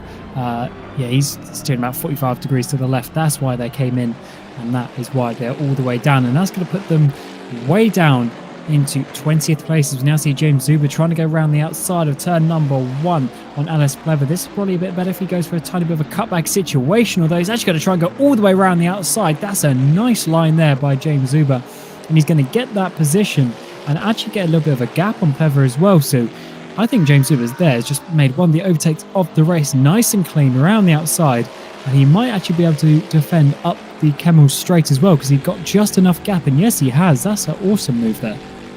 That is absolutely fantastic to get past. We saw him behind Alice Pleva for a little while, but I think he got bored of seeing the rear of that BMW, and he's made his way past quite cleanly, and he's already extending that gap. But what I am looking at now is that Sky still looking very threatening to the track, but I'm not sure whether that will stay as it is. I mean, we've still got some different parts of the circuit, but this is going to be a replay actually of Nico Barkley, and you can see there it is really is slithering along the circuit like a fish out of water there, and that is a really big incident. And unfortunately, it was just complete driver error there, being a little bit too greedy with the curb, and it's such a high curb on the inside of the Eau Rouge Rally on part of the circuit that it just pretty much drags you off the track. But this is the second place car, David Mrozek at the wheel of Burst Esports, and he has got, well, nearly 12 seconds now to Nita Velux. So this final stint, when the race comes to an end, it's going to be really fascinating actually to see at what point Nita Velox have to pit, because they have clearly done something involving fuel to have gained such a huge advantage over this, or over who were the race leaders. And although that gap is ebbing and flowing a little bit, the last lap between the two of them, it was nearly a second, it was about 8 tenths or so, or 6 tenths or so advantage to Rory McDuff on the previous lap. The gap is changing up and down a little bit, but this McLaren, the Nita Velox, is looking quite strong. But yeah, it is all going to be down to this strategy, and we'll see who stands where once you've passed that final set of pit stops, because this is the point of the race. In between the 2 pit stops of the 3 hours, where strategy is really what's going on, and the on-track battles are sort of put on hold for the moment while everyone tries to sort out what they want to do for that final stint of the race, because everyone will just be slightly off kilter with each other at this stage. Well, that's not to say there won't be battling, as we have just seen with James Juba taking that position off of Alice Claver. But right now it has all sort of calmed down across the track, and Rory McDuff doing a good job at beginning to extend that lead to Burst Eastcourt behind them. But saying that, just along this little straight here, David Roshek seems to be closing up an awful lot of time. So I think that maybe this Corvette has just really good straight line speed. However, that McLaren is really good in the technical part of the circuit. So this is going to be interesting to see if they come together on track at some stage during the race. The difference between the 2 speeds of the car will be. Yeah, it's an interesting one, this, because the Roy McDuff was in the car for the first stint, so he's already fresh, he already knows conditions. Whereas David Mocek has got to get in the car, get up to speed, get comfortable with the conditions. That's obviously always going to take a couple of laps, so therefore he'll probably be slower. But then also, I do believe that Nita Velox underfueled the car, which is how they had a shorter pit stop. But that also means their car is now lighter, so therefore their potential speed is also greater. So add that with the fact that Mocek needs to get up to speed, needs to get comfortable. That's not really ideal for having a fight for the win. And also Blackbird's here just slightly getting in the way as well. Not ideal for them either. But I think that's sort of 2 situations where Burst are just slightly behind in this stint. So it's interesting that they chose to do that drive swap now and not keep Mitchie in for a second stint, because Mitchie was very comfortable at the front. He was, in the rhythm. He was doing good. So yeah, it's quite an interesting one that they chose to do it that way around. But either way, they're not in a too bad position, being about 11 seconds off the lead. No, definitely not. They are doing a really good job. But we've got Ludovic Ferrowy and Daniel Silver. That was really a little bit too close for comfort there at such a risky part of the track to be making a move. And Daniel Silver just about holding off in front. Ludovic Ferrowy, they're under brakes for one move, trying to get the position done in one move. He's going to have to delay that though for the next opportunity, because there just wasn't quite enough room for that, having come a little bit too close together through a cool threat. But as you were saying, it is interesting that Burst have decided to swap drivers and put David Broshek at the wheel, whilst Mitchie Hoyer was looking quite strong. But I'm sure they have their reasons for that anyway, and maybe they'll explain that at the end of the race. It all depends what the championship leaders are thinking. Maybe they have a system of distributing stint time. I'm not sure. I'm not sure whether fairness or winning the race is at the forefront of their minds. But yeah, Daniel Silver though, he's under quite a lot of pressure from this Bentley. Ludovic Ferrowy really pushing him to get past. He's really struggling though, as that Pro Simtech BMW not really leaving any room for the Bentley to find a way through. They're saying that the gap has closed down a lot, and Christian Moscada though has got a penalty, but running wide is Daniel Silver, and Ludovic Ferrowy is going to take that position off him because he just had the inside line there, and Daniel Silver made that mistake. They had been pressured into doing so by Ludovic Ferrowy, and there was just that door opened and Ludovic Ferrowy stormed through it, taking 15th position. and he's going to start to open up the gap behind him already. Yeah, that was a nice move there. Getting down the inside. Quite an important move as well, because he can now try and make some more progress with 16 seconds up the road to Pescara. So that's quite a long time, quite a lot of time, I should say, that they need to make up. And they will have Go Team Racing currently up there in 4th place, but remember, they need to make a pit stop still, so they'll drop back down, and they were in that sort of battle with one move as well. So moves like that were important for them to try and get themselves back up the field just a little bit as we jump back to your leader, Rory McDuff, in a decent position, ever so slightly pulling the gaps to David Mocek for Burst Esport, and it's working out fairly nicely for them at the moment, as the sun is really starting to go down now. You're seeing those headlights quite obviously on the floor. We still haven't had any rain though, so if there is rain to come, we are still waiting for it. But it is at least starting to get a little bit dark, which always adds an extra challenge. Yeah, definitely. But yeah, it's quite an interesting stage of the race. Well, Monaco have retired as well. That's something we should probably mention. Then, having had that massive crash, they decided that they are going to not continue to the end of the race, and it's going to be quite a long pit stop for Flying Goat Racing, as they are still sat there. In fact, they've just exited behind Ludovic Ferrowy, although certainly not on the same lap. Daniel Silva, though, is losing a lot of time behind Ludovic Ferrowy, who had got past almost a lap ago now. And it's clear to see where the pace advantage was between the two of them. And with 1 hour 40 minutes ago, approaching the halfway point, it is beginning to just sort of even out. But knowing this, there will always be something that will come up at some point soon. Who knows what? I mean, we've got quite a close gap between P10 and P9 at the moment. That's Revo Satellite Racing and Core Team. That's Alice Claver and James Juba. So we could see that get closer again. I'm not sure how much Alice Claver is going to be pushing to retake that gap. But as you were saying as well, we are getting towards darkness, and it does seem to be that on some parts of the track it's a bit darker than others. And this seems to be one of those lighter parts of the track, but it's definitely towards the end that the sun doesn't seem to be quite so bright. You can see there, though, the rotation of that Bentley, just trying to get that rear turned around to get through. And this is going to be a replay of Nico Barkley entering the pit lane. You can see applying the pit limiter there, and the lights flashing as a result of that, pulling into the pit lane and pulling into the pit box as well, deciding that they don't want to continue on in the race, having had that one. Yeah, what a sad season that Monaco have had. They're not slow by any means. You saw that in the race before Nico Barkley made that crash, but through incidents, through disconnections, all sorts has happened for that car over the season. And despite there being 8 races in the season, it hasn't got any better for them. Unfortunately, they're down in 17th place in the standings already. They might drop down a few more depending on where ProSim Tech and Core Team, who are a bit behind them, depending on how many points that they get.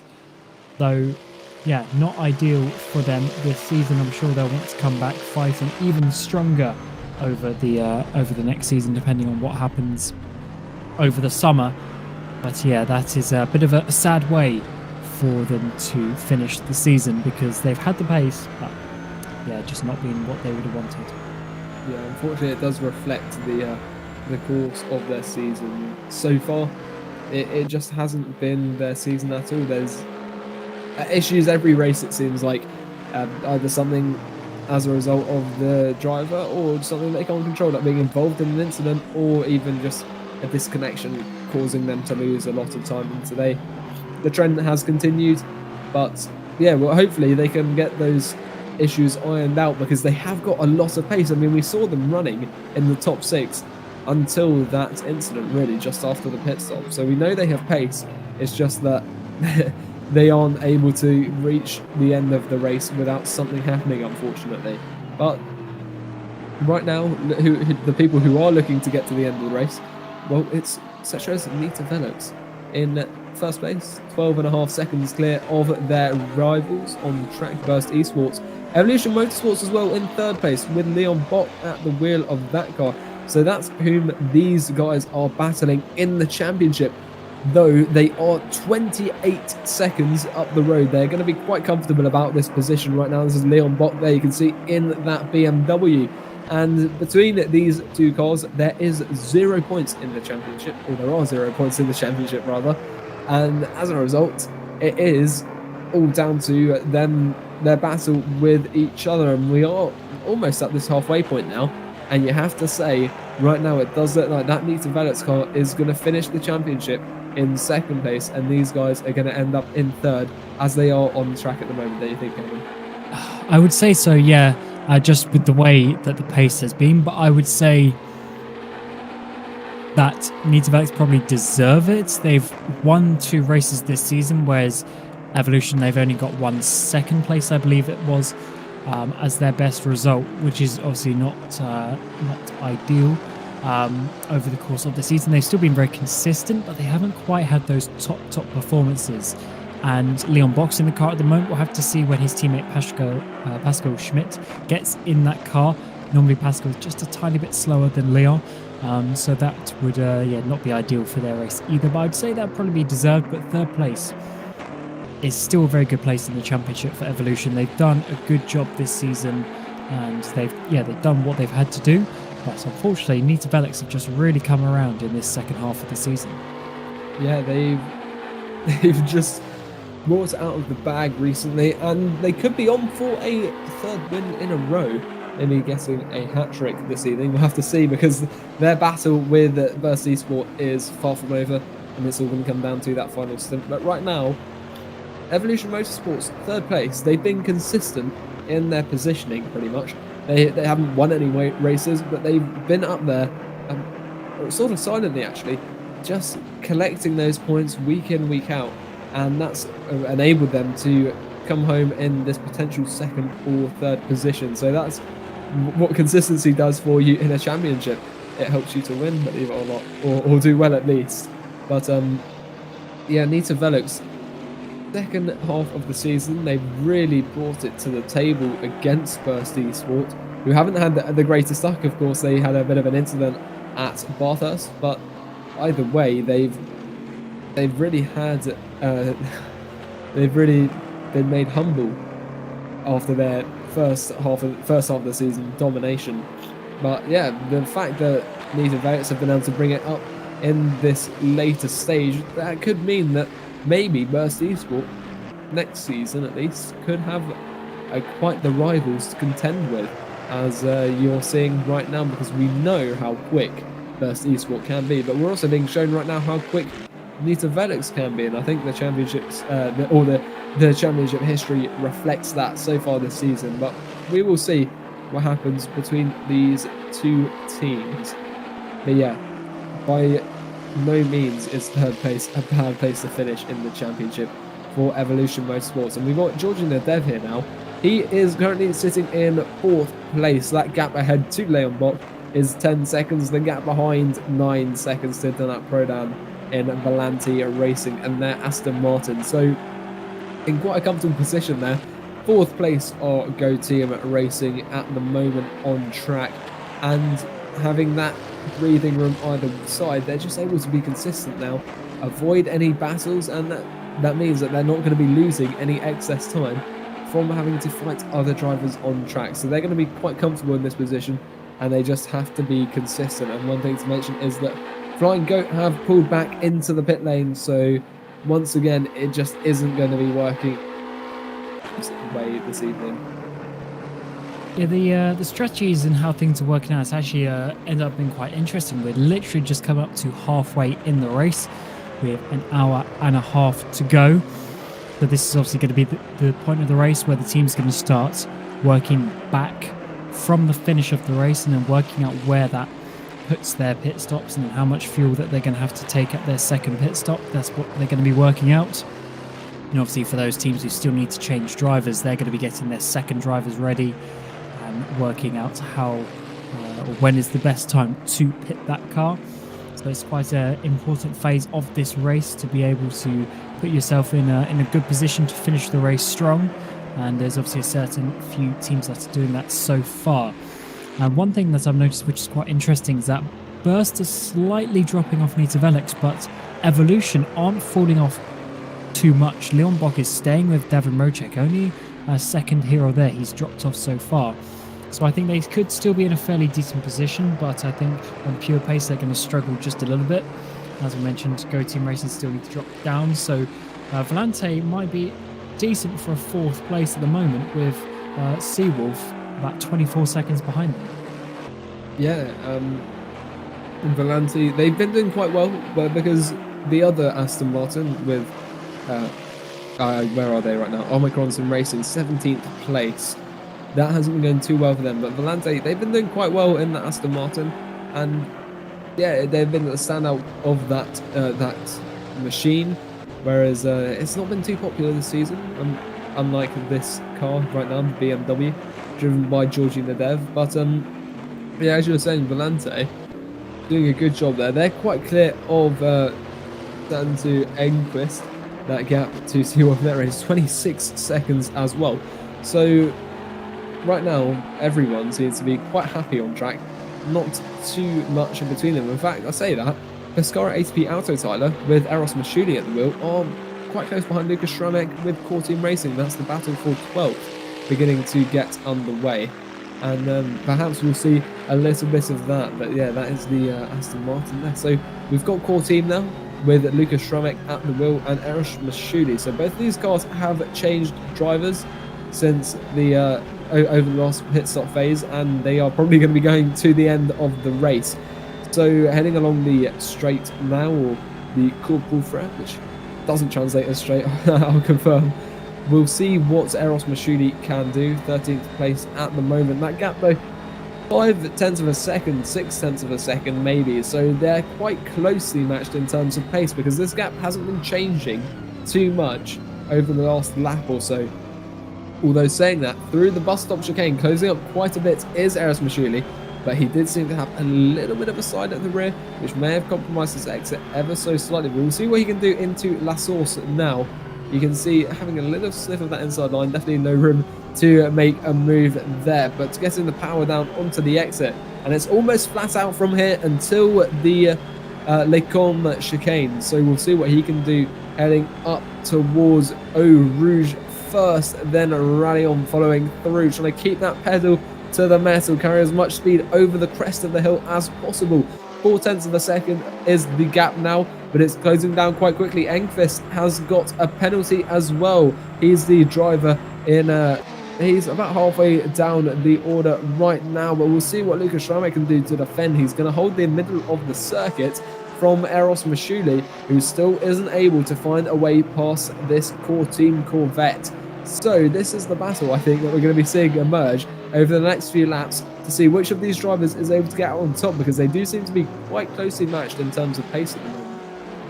Yeah, they certainly do, but this Pescara car's been making moves, and Schramek is going to have to still do a pretty good job. Mashudi's in that car at the moment, and he's a very fast driver indeed. They've had a lot of experience with this BMW over a few different championships that they race it in, so they must be feeling fairly comfortable with the car here in Spa. Schramek as well, as you mentioned, doing a pretty good job, and that Corvette from Core seemingly fairly decent in a straight line as well, so that's not going to be the easiest for the BMW to make the overtake as they now come out of these double right-handed corners onto the back straight up to Blanchimont. That's going to be a really good overtaking opportunity for the BMW, but it seems that he's actually just a little bit too far behind to get a real slipstream now, as he is getting it at the moment. But is it going to be enough to get the move down into the chicane? It's a very long run, very long drag all the way down through Blanchimont now. He's getting even more slipstream,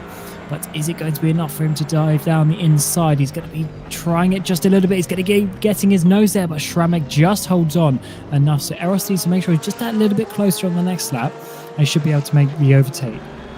Yeah, you could see there he did close up quite a lot, but even having his nose tucked in there into that bus stop chicane, it's got quite an awkward camber and quite an awkward line through it. Although you can go side by side through there, there usually is a definitively advantageous line if you're defending, and as long as you pretty much place your car in the center of the track in the braking zone, it makes it a hell of a lot more difficult to try and overtake someone through that part of the circuit. But I think that Eros Mashuli is going to be looking to have another go along the Kemmel Straight, perhaps into Les Combes again. So here we go. You can see the slipstream working to his advantage. He's going to pull out though, and he's going to lose the slipstream benefits. But even there, with the overspeed, he is able to start squeezing past. They're going to be pretty much door to door through here. Lucas Schramek though going for a later apex, and it looks like he's almost let Eros Mashuli go because he didn't defend that too much. Maybe outbreaking himself slightly more than he may have intended. But that is going to be 12th place for Eros Mashuli and Pescara ATP Auto Tyler. And it's going to be 13th for Core Team Racing with Lucas Schramek in that car. And Eros has only got 3 seconds now to Speedy Mike, so that's going to be quite a crucial one for them to get another position. As we've seen Nadev now come into the pit lane. So that is Volante up into 4th place. Good job from them today so far. They've really had the pace where other drivers really haven't, just sort of struggled here and there. So Volante is still doing a good job. Only 22 seconds as well off Evolution. So if anything were to happen to anyone in the top 3, Volante would be looking at a podium. But here is Nadev now coming to his pit stall, and we need to see what he is going to do. As Daniel Silva's got a penalty. Good, the penalties are just coming thick and fast. Every couple of laps there's another person getting a penalty, and that could really change the order by the time we get to the end of the race, because there's still over an hour and 20 minutes left in this race. So plenty can happen, because as we've seen, the drive-through drops you really far down the field. Yes, and as well as looking at gaps, we've got that gap between first and second. It is still increasing. That gap now 16.5 seconds. So it all depends on how long the next pit stops are between the two of these drivers and at what stage they stop. Because we know that they're running less fuel, and they pitted before Burst Esports. So the likelihood is they're going to be pitting in the next 20 minutes or so. Unlike Burst Esports, who are probably going to push as far into that final hour as possible before they have to come in and refuel. So we'll see what these guys should do.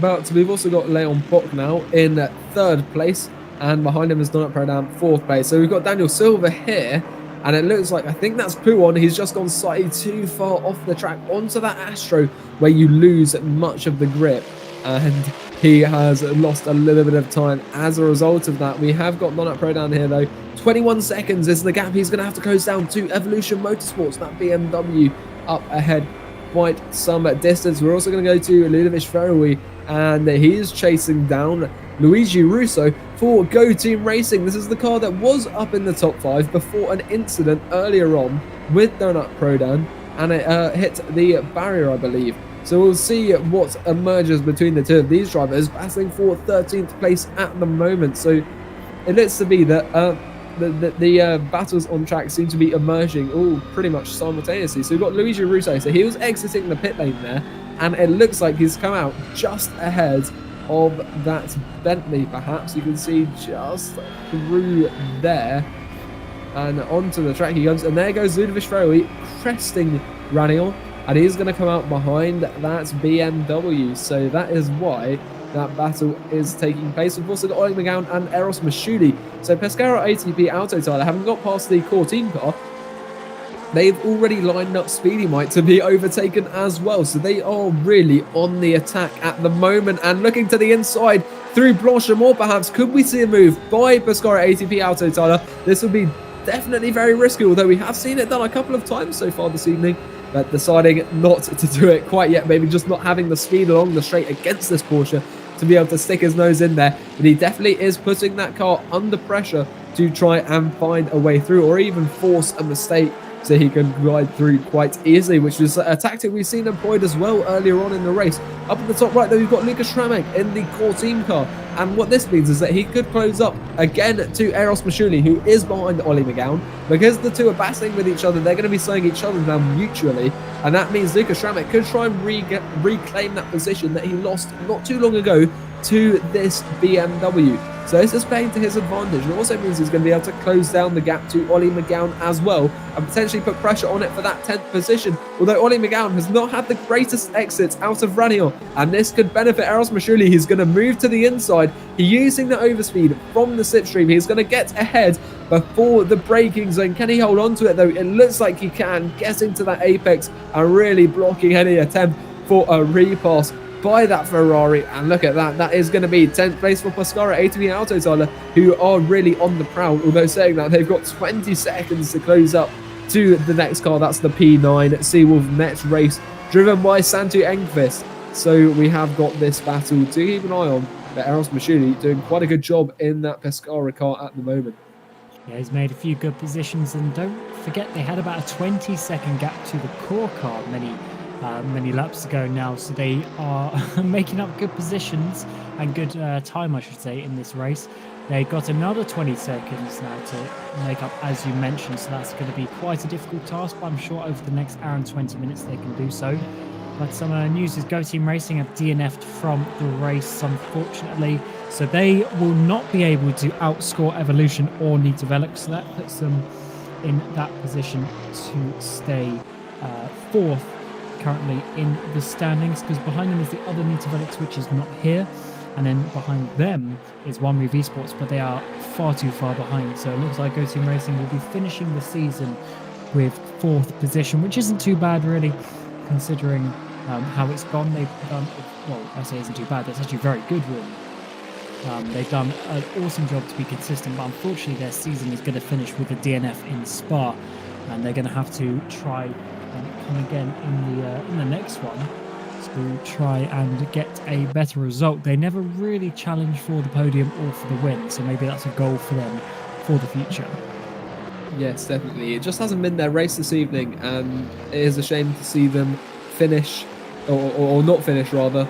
But one thing to mention as well is that the sun does seem to be coming back out, so that rain threat that we saw earlier may be beginning to dissipate a little bit. You can see the shadows there as we are moving towards that sunset, although we haven't quite achieved it yet, even with an hour and 20 minutes or so to go. So yeah, you can see the sky there beginning to return to the blue hue that it was earlier before those clouds rolled in and that threat of rain was present. But that's gone again, and now it looks like it will probably stay like this until the checkered flag is waved in an hour and 17 and a half minutes time. But we've got Daniel Silver here though in the pit lane, so he's going to be making a stop potentially, although this could be quite an early one if he is doing so. I'm not sure whether you can go an hour and 20 or so. We've also got to remember that the lap time around Spa is one of the longest on this in this championship in the calendar.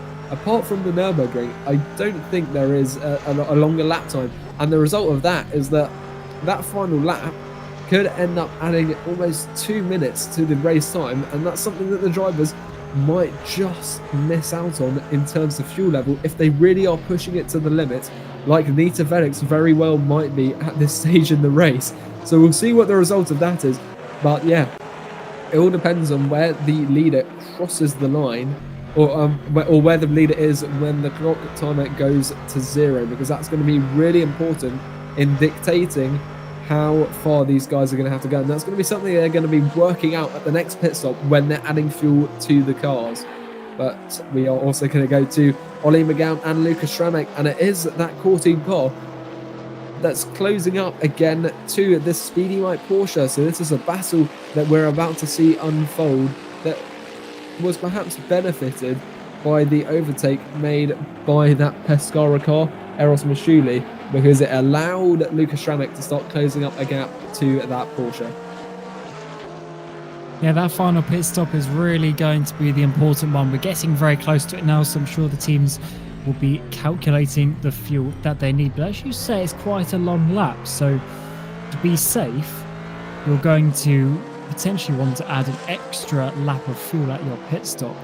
But then obviously that's just a load of extra weight and extra time that you have to take in your pit stops. So you want to run it as close to that limit as you can, and I'm sure the teams will be trying to calculate it to the very litre how much they absolutely need but it's not an easy task because it also depends how quick the race is, because the pace of the race will depend how many laps we actually end up doing.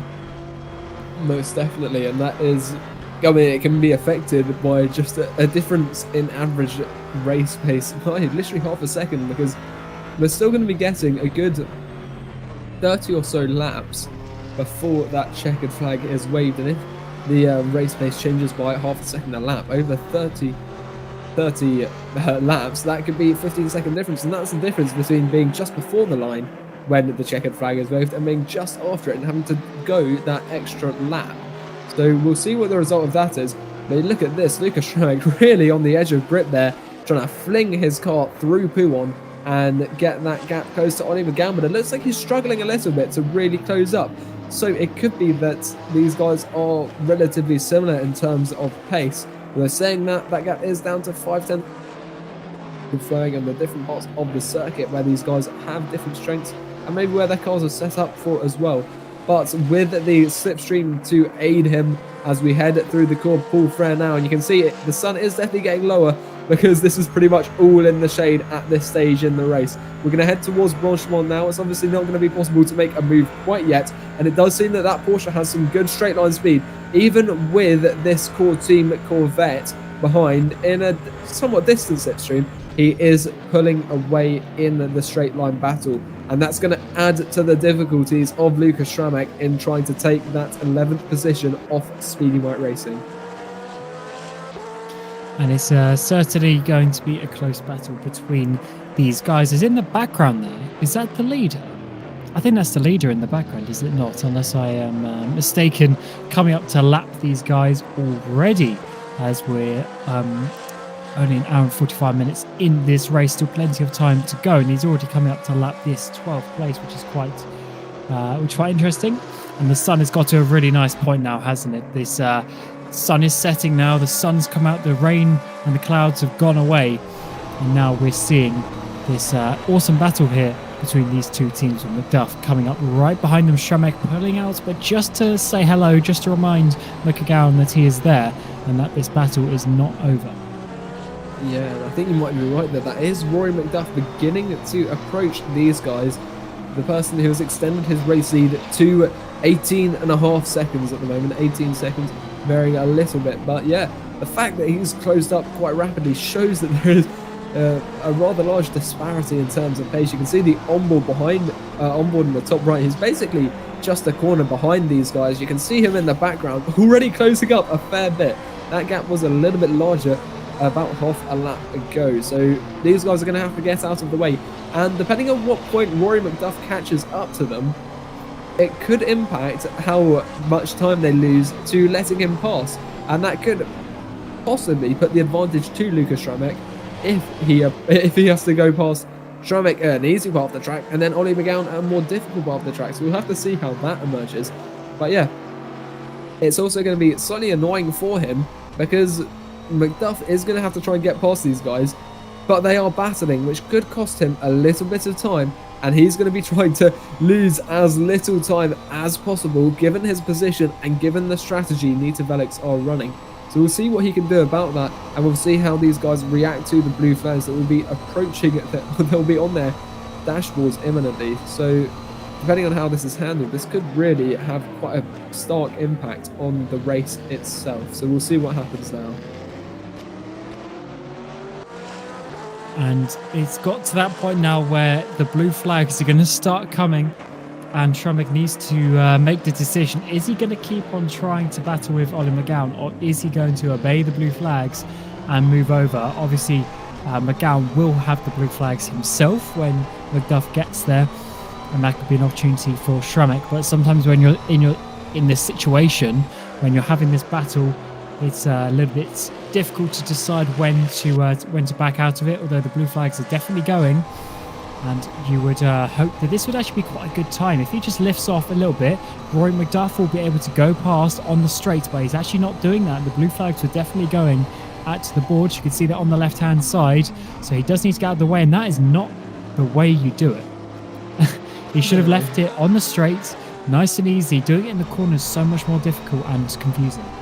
Yeah, and that's also going to cost him more time than he would have lost just by pulling over on the straights, because you can see now the gap between himself and this satellite racing car has extended to a fair bit, and that's more like it, where you pull over just letting enough time for the leader to get through and losing as little time yourself as possible. But we've also got this battle here for 16th place. Jeffrey Ellis for Joy Racing, that's the Bentley there, followed by John Nelson and Omicron Sim Racing in the other Aston Martin on this circuit.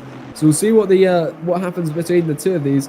But yeah, that gap between Ollie McGowan now and Lucas Schramek is about a second. So a few tenths there lost to the core team car that was closing up to Speedy Mike Racing. But at the moment, Jeffrey Ellis seems to be defending relatively decently. So we've got the other Aston Martin there, that's Donut Prodan. He's lapping both of these guys. And depending on what point Prodan approaches Ellis on the circuit, that could cost himself, or Ellis rather, a fair bit of time and allow John Nelson to close up, because he has lost a little bit of time letting this leader through. So this is going to be a replay of Ellis and the Omicron car with John Nelson. And it looks like John Nelson, yeah, he's had another moment there. That's the second time at least this race where he's just really struggled on the exit of that chicane onto the pit straight, and that has cost him the position there. You can see having sent it down the inside into La Source. So unfortunately there, John Nelson somewhat struggling for grip on the exit of that chicane, maybe just applying the power a little bit too hard when the tyres just can't quite take it. And it seems that McGowan is able to hold on and sort of keep away from Schramek. Schramek's still in a shout for this position, but it seems that McGowan's just got enough pace to keep up the road even after the blue flag situation has worked its way out. McGowan has obviously now let him past as well. But it seems that he's got the pace just to hold on for now, and is looking in a decent position to hold on to that 11th place.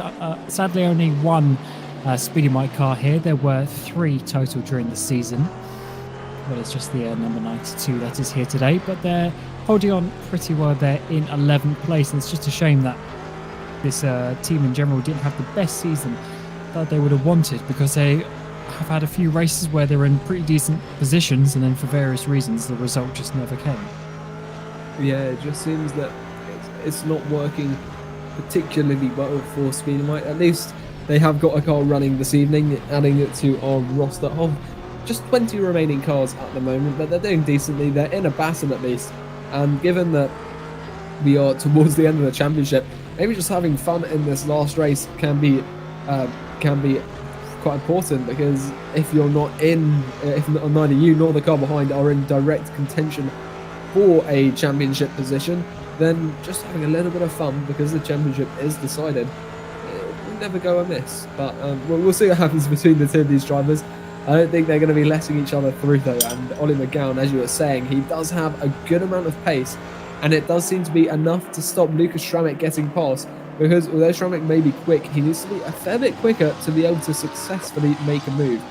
And because we are approaching the next pit stop phase, having that maybe a potential for an undercut could be what gives Lucas Schramek an opportunity to go past, although we have got at least 10 minutes or so, I think, before these top guys will start to pit. It will be interesting though to see who pits when and what kind of strategies people are going to take into the end of this race, because we are sort of in that liminal zone of the race where no one's really sure because of the difference in strategy. Although soon enough we will be seeing what the battles will be for the last stage of the race, and that sprint towards the checkered flag. But right now, Lucas Schramek isn't able to get past Ollie McGowan, and it looks like it's likely to stay that way, at least for now anyway. Yeah, it's looking like it's, for Speed Mike at least, it's looking very good. Schramek just can't quite get close enough to try and make the overtake work. And interestingly, just in front of these guys, Eros Mashuli is now 15 seconds up the road and only 19 behind Seawolf. So he's really pulled away and is making some ground on the cars ahead. So I wouldn't be surprised if Mashuli can actually get well into the top 10 because the cars ahead of that Seawolf are all fairly close as well in the grand scheme of things. So with the final pit stop coming up, they can do something good as well. That might put them in a good position to make up some extra moves. And I would put money on them actually being able to do that, because Mashudi is looking fairly quick. Though obviously those gaps fluctuate up and down over the course of the lap and how things work out. But we now have one move joining this battle for 11th place. Yeah, this is going to be interesting. It's always fun when someone else gets involved as well in the battles. And looking at this right now, Tramek could potentially use the car behind him to his advantage, just to add that extra pressure to Ollie McGowan and maybe force him into making an error, because it does seem that Tramek has picked up the pace in the last few moments. He's looking to the outside now as we head towards the bus stop chicane, under braking. You can see the flames spitting out of the side of that Corvette. There's something so unique to that car that looks so good from that frontal angle. But yeah, we've got Ludovic Ferrowy as well, who's on a bit of a recovery drive. He's up into 13th now. He's looking to get 12th and potentially 11th as well. So he really is on an attack right now. And it looks to be a little deep for Ollie McGowan. I'm not entirely sure who's had a poor exit there. Maybe not too good for Schramek, because he now has to look in his mirrors to this rather imposing Bentley, really filling them up because of its sheer volume. But up the hill we go now, and it's all going to be about that slipstream. And it does seem that Bentley, given its height in comparison to all the other cars, maybe wouldn't be so advantaged by the slipstream, but it still works nonetheless, mainly due to the aerodynamics of the cars and closing up on the straight, but perhaps not at the rate he'd quite like to. We've got Giancarlo Costa now, who's replaced John Nelson in the Omicron Sim Racing car, moving into the pit lane now, and we'll see what's happened here. He's pulled into the pit box and he's reversed. Because I think he missed his pit box potentially, or he's pulling into the pit box itself. I'm not entirely sure. Yeah, that was weird. He missed the pit box, but by a decent amount, and then he overcompensated with his reversing as well. But fortunately, he managed to find the pit box in the end, so his mechanics could get moving. But he probably lost a good 5 or so seconds there, which is not what you want to do. Especially considering they're already down in 18th place. It's not really going to help their day at all. But look at that sun, so bright, peering over the trees and the hills in the background. I'll be right in the driver's eyes as well. Very difficult to see the apexes of those corners where you're looking right into the sun there. And now Ferry coming onto the back straight up the Blanchimont. It's not quite close enough to get the slipstream, the strong slipstream anyway. Coming towards the final sector of the final chicane, which is even more important for the overtaking. But also it's like Schramek not quite close enough to get on the back of McGowan, as we see Costa here having his slide in the final corner. Oh, really a four-wheel drift there on the entry for the number 17, going for a bit of a slide.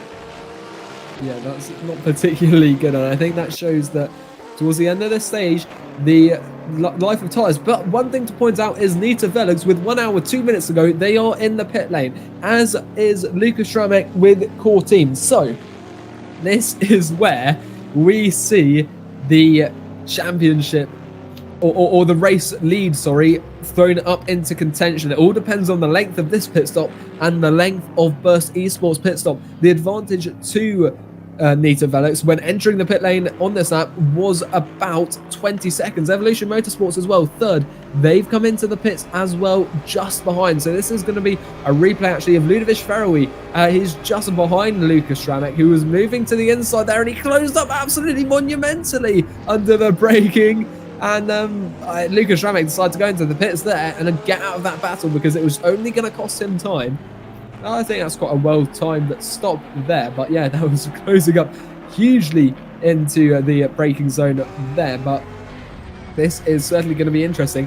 How long will it be until Burst Esports pull into the pit lane? We know that they went 1 lap longer on the previous stint. And, well, we'll see how many laps longer they go this stint as well, because it looks like it's not just Nita Velix who are pitting. It's going to be the common theme for the next few laps.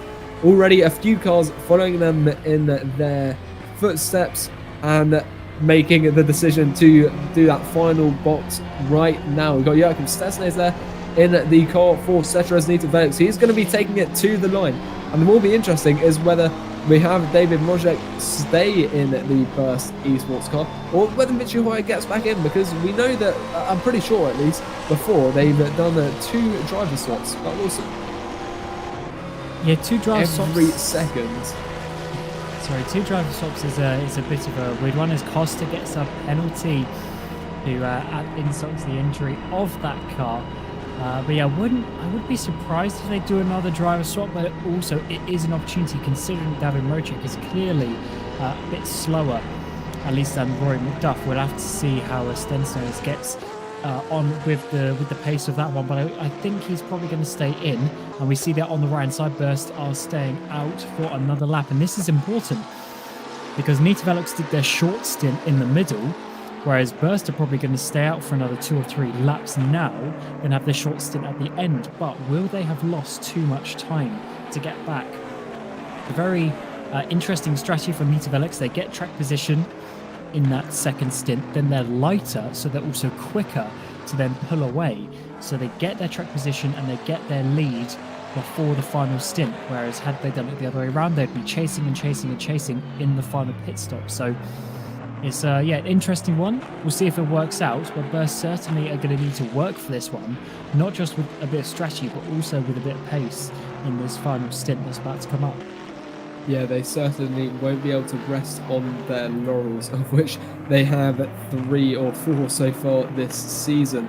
But yeah, this is going to be quite an effort from both Burst Esport and also from Nita Velux, because they're both really strongly in contention for this lead, and it is going to be interesting to see who is where when Burst finally come out of the pit. It is going to be all down to this strategy and just how far Burst can go and how little fuel they'll have to take on at the next stop, because it has the double benefit actually having a lighter second stint as possible. First of all, because you have the shorter pit stop anyway, but also because you'll be lighter overall for longer, and means you don't have to carry so much fuel for that last stage of the race as well. So that's the secondary benefit of having a later pit stop. But we'll see what happens between the 2 of those guys.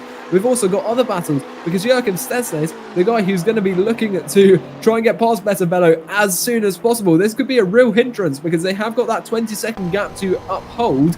They need to get past these other drivers as soon as possible, although they have done that quite successfully. I don't think ProSimTech were going to put up too much of a fight there, knowing that this is the net race leader, or potentially net race leader, and they're not really in contention with each other. And you can see already Stesnes is absolutely flying away from that BMW. Such is the pace of the Nita Velux McLaren this evening. But we'll see what they can do, and we'll see what Burst Esports do as well. We've got Volante Racing, Donat Prodam in second place for now. He's yet to pit, and we'll see where he comes out in relation. So we've got Better Bello here, and I think he might have actually just let Stesnes through there, knowing that there wasn't really any point in fighting him.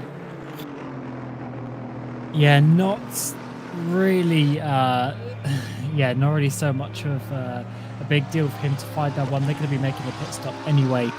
It's not really their fight, and already that gap is over 2 seconds, so really just showing you the difference in pace there.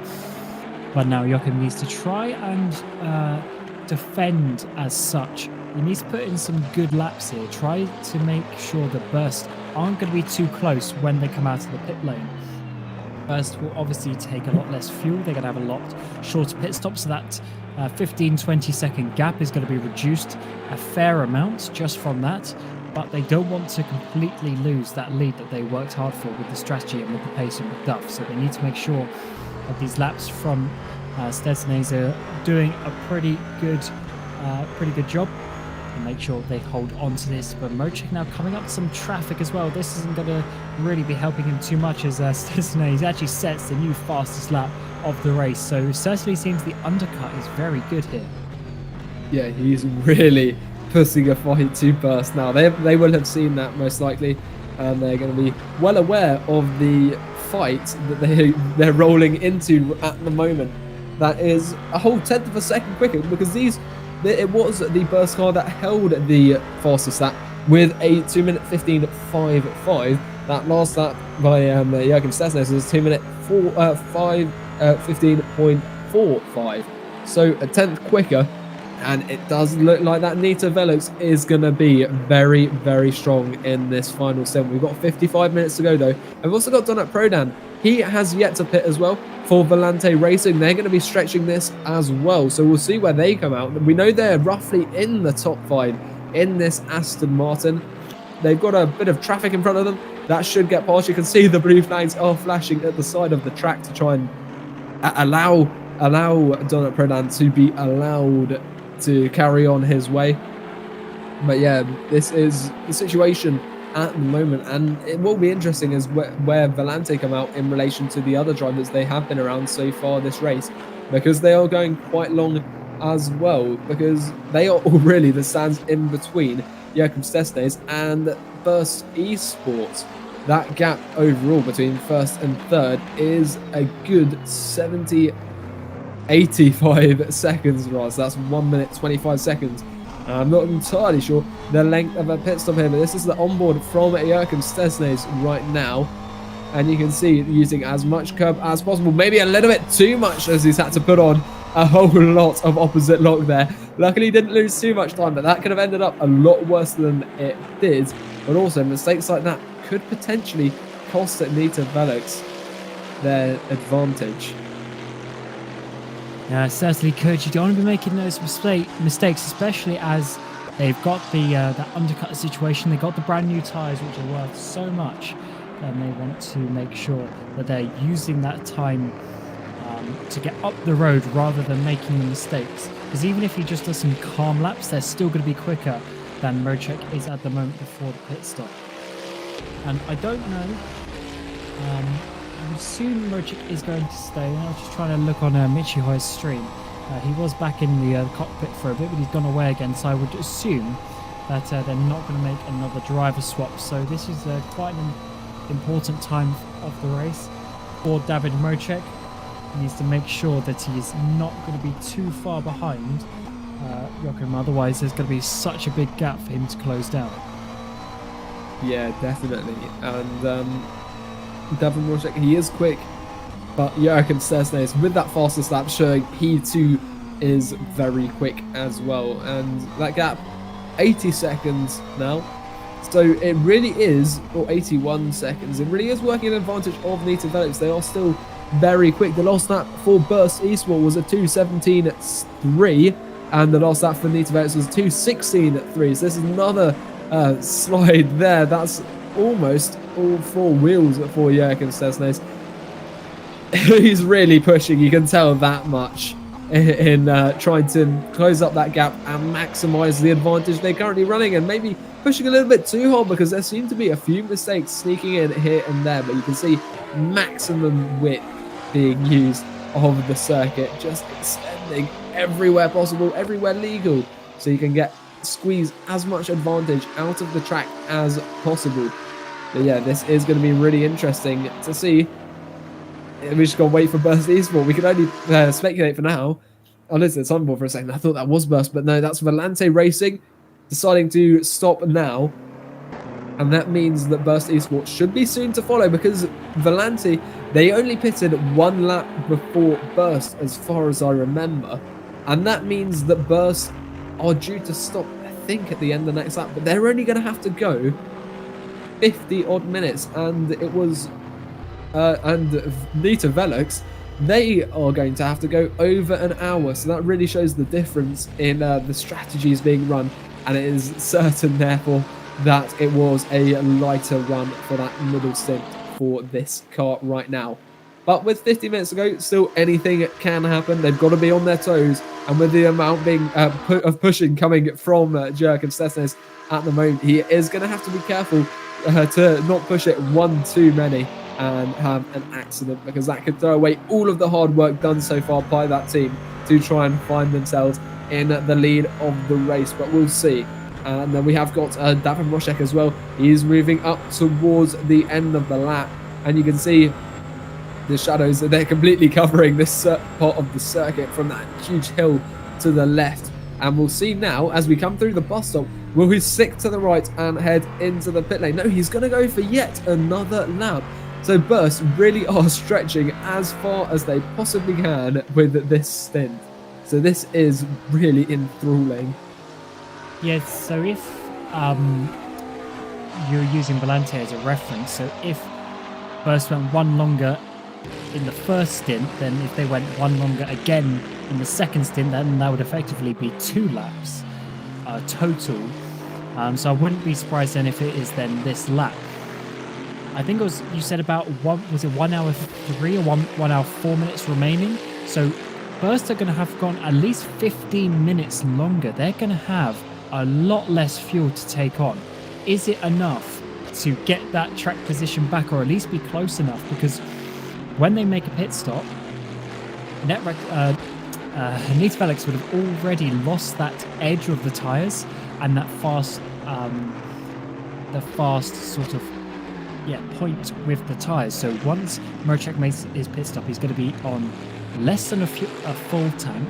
He's going to be on newer tyres by a good 15 minutes, which is a long time. That's about a quarter of an hour, obviously.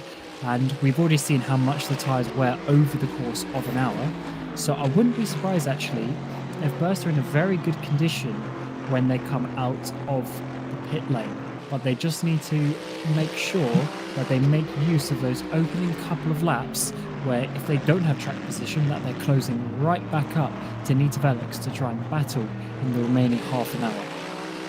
Yeah, definitely. And you can see right now that Nita Felix, they really are pushing to get this gap down as low as possible. It was as much as 85 seconds about 5 minutes ago. It's down to 78 seconds now. And the overcut, it is risky, but it all depends on how far they push it. And they've got to find the balance of on-track speed against the pit stop time and time after that, at which they can start to reclaim some of that lost speed. But as you were saying, they will be on fresh tyres, and that's going to be extra beneficial given the amount we've seen this Nita Felix car is pushing. And yet a further lap from Burst Esport. I mean, they've still got decent pace. Their last lap was a 2:17, I think, 0.1. Just waiting for its update. Yeah, 2:17.1 again, that lap. So they're not losing too much time. The last lap for Nita Felix was a 2:16.7. So we obviously have got a variation in the lap times. There is staying around 80 seconds between the two of them. And for every lap that goes by, that's going to be a couple of seconds less in the pit stop for David Mroshek and for Burst Esport refueling. And it means they can get back on track that little bit quicker. So this is going to have to be something very, very tight. And of course, even if they come out behind, if they're only just behind, they will have that speed advantage. And they could potentially try and reclaim that position, that first place position that they've been holding on for a fair part of this race. They're holding it for the first hour and they're holding it right now. But with just 3/4 of an hour to go, this could be even stretching towards 20 minutes less on the final set of tyres for that last stint. So, well, it's all to play for, really. It's anybody's race at the moment. And saying that, they're yellow flags in Sector 3. I'm not entirely sure who that is. I believe that might be Daniel Silver for ProSim Tech. 47, I believe, it is off at the final chicane. So that is Seawolf Net Race. They've been off somewhere. See, they got back going actually on their live timing and possibly into the pit lane. So they've had an issue somewhere down at the final corner. We see here Enquist coming into the pit lane. I'm not sure if this was a crash coming into the pit lane or whether he's come into the pit lane because of the crash, if you see what I mean. So we'll have to see about that one, but that's not ideal for them. They were in a decent position and that's going to drop them way down if that was unplanned. Most certainly, and I'd like to see a replay of that. But first, I think we're going to see whether Burst Esport are going to carry on going. No, they're finally going to come into the pit stop. So we'll see a replay now of, well, oh no, this is awesome. So we've got Joachim Stesnes on the right-hand side and David Mroshek on the left. We've got a live feed from the onboard of both cars. Through P1 goes the Cetrez and Nita Felix car contending for the lead of the race. You can see it's suddenly getting quite dark, and not quite using the main part of the pit road there as David Mrozek slams through some of the fuel tanks. I think Mrozek's not taking tyres. I didn't see the car pop up into the air. So if that is true, then that's going to gain them, I think it's like 37 seconds. Yeah, his car looks down on the ground, doesn't it? So I believe they're not changing tyres. And if that is true, look how short that pit stop is. He's already moving. So this is a big strategy call from Burst Esports. They still got quite a way to come down, but I think they're going to quite comfortably have the lead here. And if that is true, then they're going to have some older tyres coming towards the end of the race, but they are going to have a decent amount of the track position. And looking at it, they're going to have the whole of the extended paddock pit entry, and this was probably one of the only ways they could get back into the track position. So they thought they might as well risk it, because if they change tyres, then they're probably going to be in second place. If they don't change tyres, then at least they have the track position and can fight. So you can see they're already way up the road, and the net result is they are still in the lead by about 12 seconds, whereas before the pit stop they're about 20 seconds behind. So that is quite a big call from Mrozek, but he's going to try and make it work, doing a double stint on the tyres. Obviously this is a lot shorter of a stint, but it's still a bit of a risk because we've seen what the tyre wear is like. But if he can manage it, then this might be at least enough to fight for this victory. Ladies and gentlemen, strap yourselves in, because this is going to be an intense end to the race. He's got to go an extra 45 minutes on this set of tyres. That is going to be quite the ask of David Mrozek against Joachim Stesnes. That gap was 12 seconds a moment ago. It's down to 10 seconds, and it could be closing up quite a lot. We know Stesnes has been pushing quite a lot, but he's going to be having to gain about...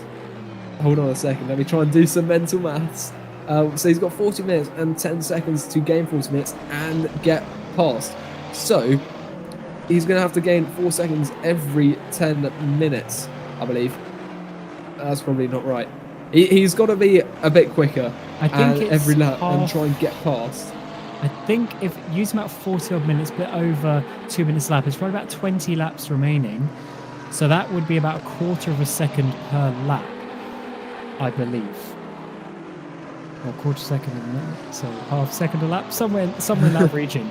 So it's not actually too much that he needs to gain. And remember, he's got new tyres with, well, he'll have basically the same fuel now, but he has new tyres in the region of about an hour, I think, if my mental maths is correct. He's got about an hour newer tyres. So even though they're going to be getting old by the end of the race as well, Mrozek's are an hour extra old.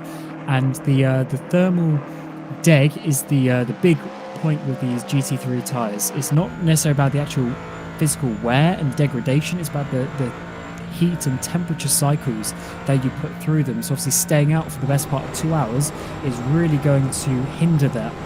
And Stesnes is going to be struggling here just a little bit, trying to get past these bits of traffic as well. And they probably weren't expecting this. They were probably expecting it to be a comfortable third stint, but he's now got to push, and this could induce a couple more mistakes if he's not careful. Most certainly, and he's got a lot of traffic to navigate as well, which is not going to add to his the things he's going to be thinking about right now. As well as that, it's certainly getting darker. That sun, you can see just about leering over the trees. How much longer it will be doing so, we cannot quite tell. And off the track actually goes the car to let P2 through. A good job there, just to try and get out of the way and allow these guys to continue on their way and just push towards the end. 10 seconds still the gap. 40 minutes, as we said. The gap, well, I can't check the lap times quite yet because, of course, this is the outlap for David Mrozek. Well, last lap was the outlap. This lap is his first flying lap, essentially, since the last pit stop. We've also got Daniel Silva and Giancarlo Costa. Costa putting a little bit of pressure on. It's actually got the number 2 in front of him. That's, of course, Joachim Stesnes. just in front on the circuit. Of course, these guys are not on the same lap, as we just saw by the blue flags that were waving. But Daniel Silva, what he can do ahead of Giancarlo Costa, neither car having had a fantastic race as yet, but we shall see who comes out with an advantage. It looks like Silva's actually pulling away a little bit, just trying to use the toe of the Nita Velez car in front of him, just to try and pull himself along a little bit. But we shall see, because this is going to be quite the crescendo to a race that has been slowly building up in tension up until this point. And, well, yeah, stick around, because this is going to be a very, very exciting end to the season, and not just the 3 hours of Spa. And he hasn't caught up loads and loads so far, as we hit 40 minutes remaining. So it's getting to that important point of the race now. And there's not much the teams can do now. They've done their strategy. They've done the calculations. It's all down to these two drivers. Which one can hold on and which one can potentially make the overtake. It's going to be the talking point as you get towards the end of the season. As you mentioned now, the gap time, sorry, the lap time, or the gap, is going to fluctuate over the lap because of basically how the time difference is calculated at different corners with different speeds. It can fluctuate, so we'll try and get a rough estimate of what the gap is every time we get to the same point of the track, which is generally the start finish line. Is a good one, but it does seem that the gap is coming down just a tiny bit. And as we mentioned previously, he only needs a couple of tenths a lap here and there. And I can tell you, on the last lap, it was only 1/10 quicker for Stensnes as it was for Mrozek. So that 1/10 isn't much at all. And as it stands, that won't really be enough. And interestingly, that is the same speed as what Volante Racing and Snow Shatton are doing in 4th and 5th pace as well. So at this point in the race, these guys aren't the quickest on the track. James Zuber in 6th place actually is doing almost 2 seconds lap quicker than the leaders. Yeah, this certainly is interesting. And although there was traffic, Jakob Stensnes seems to have lost the pace he had right at the start of his stint. So I'm not entirely sure what's the situation with him here, because he really should have an advantage by having those, as you said, nearly hour fresher tyres than the race leader. That gap, I mean, it changes a lot throughout the course of the lap, and I suppose we're about to see again what kind of a difference he's going to be able to make, what kind of a dent he can make on the race leader's lead, to be honest. And across the line he goes. It was a 2:17.6 for the race leader last lap, and it's going to be a 2:17.1 for Jakob Stensnes. So that's half a second. That's what he needs. But he needs to be consistent in closing up that half a second every single lap. And that is going to be the real pressure, because it's one thing to close a gap, it's another thing to overtake. And that's going to be quite concerning for Jakob Stensnes, because ideally he wants to be closing up quicker than that, so that he can get to the race leader with enough time to overtake as well, because time is definitely ticking on. Well, that will look good for the Burst Esports team. They want that clock to go as quickly as possible. It may be looking slightly concerning for these guys in second, who are looking to try and still, or not still, but retake the lead of the race that they had for the whole of that second stint, essentially having run a very risky strategy. And I mean, both themselves and the race leaders have run completely opposite strategies, and we're seeing the result of that now. David Mrozek, though, he is on those older tyres, and that is going to really place him at a disadvantage, especially when that gap is finally closed. It's going to be much harder for him to defend, especially in the braking zones and through the turns. Indeed, it's just going to get even more hard for David Mrozek. Both of the tyres are going to wear, but because Mrozek's already a stint old, it's going to be so difficult for him. But as I mentioned, I think this was the only realistic way they could get back, just simply underfueling the car, well, the fact of how far they went and underfueling. Obviously, they already did that anyway, so if you would have added then the 30-odd seconds to where Mrozek came out, he would have still been around that 15-20 seconds behind. So I think the only real way that they were going to get back towards the lead is by trying this strategy, but it's a risky one because it's so difficult. It's going to be more potential to make mistakes. It's going to be even harder to keep the lap time, and if Joachim does catch him, it's going to be even more difficult to actually battle because of the lack of grip he is going to have in compared to the Nita Velox car. So it's certainly an interesting battle. You can see just coming there, that sort of 9-second gap that it is now is going to be certainly very difficult for Mocek to hold on to, but there's only 35 minutes left. As things stand, he is in a fairly good position. And on the last lap, we can't tell you because Mocek actually got a cut track, and that is very important. Remember VEC a couple of weeks ago? This exact team, the number 49 in VEC, Michihoi, David Mocek, Michihoi got a cut in the final stint, and that took them out of a podium on that day because of the penalty. So Mocek needs to make sure he's not getting a penalty, as you only have a limit of 4 for the entire race. Yes, and well, a penalty would be absolutely devastating for them.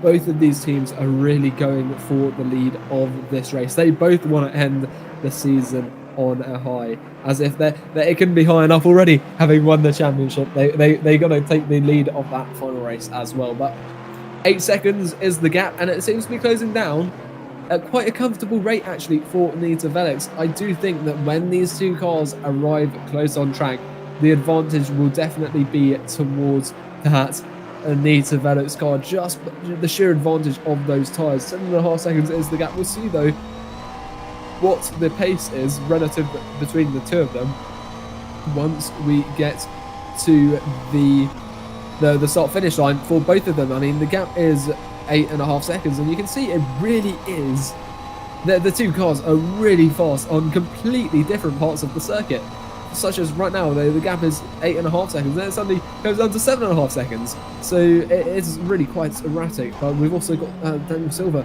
He has a penalty for his car, and that's not going to be too great for him, considering he's got Giancarlo Costa at 7.5 seconds behind him. So that's going to drop him from 16th to 17th.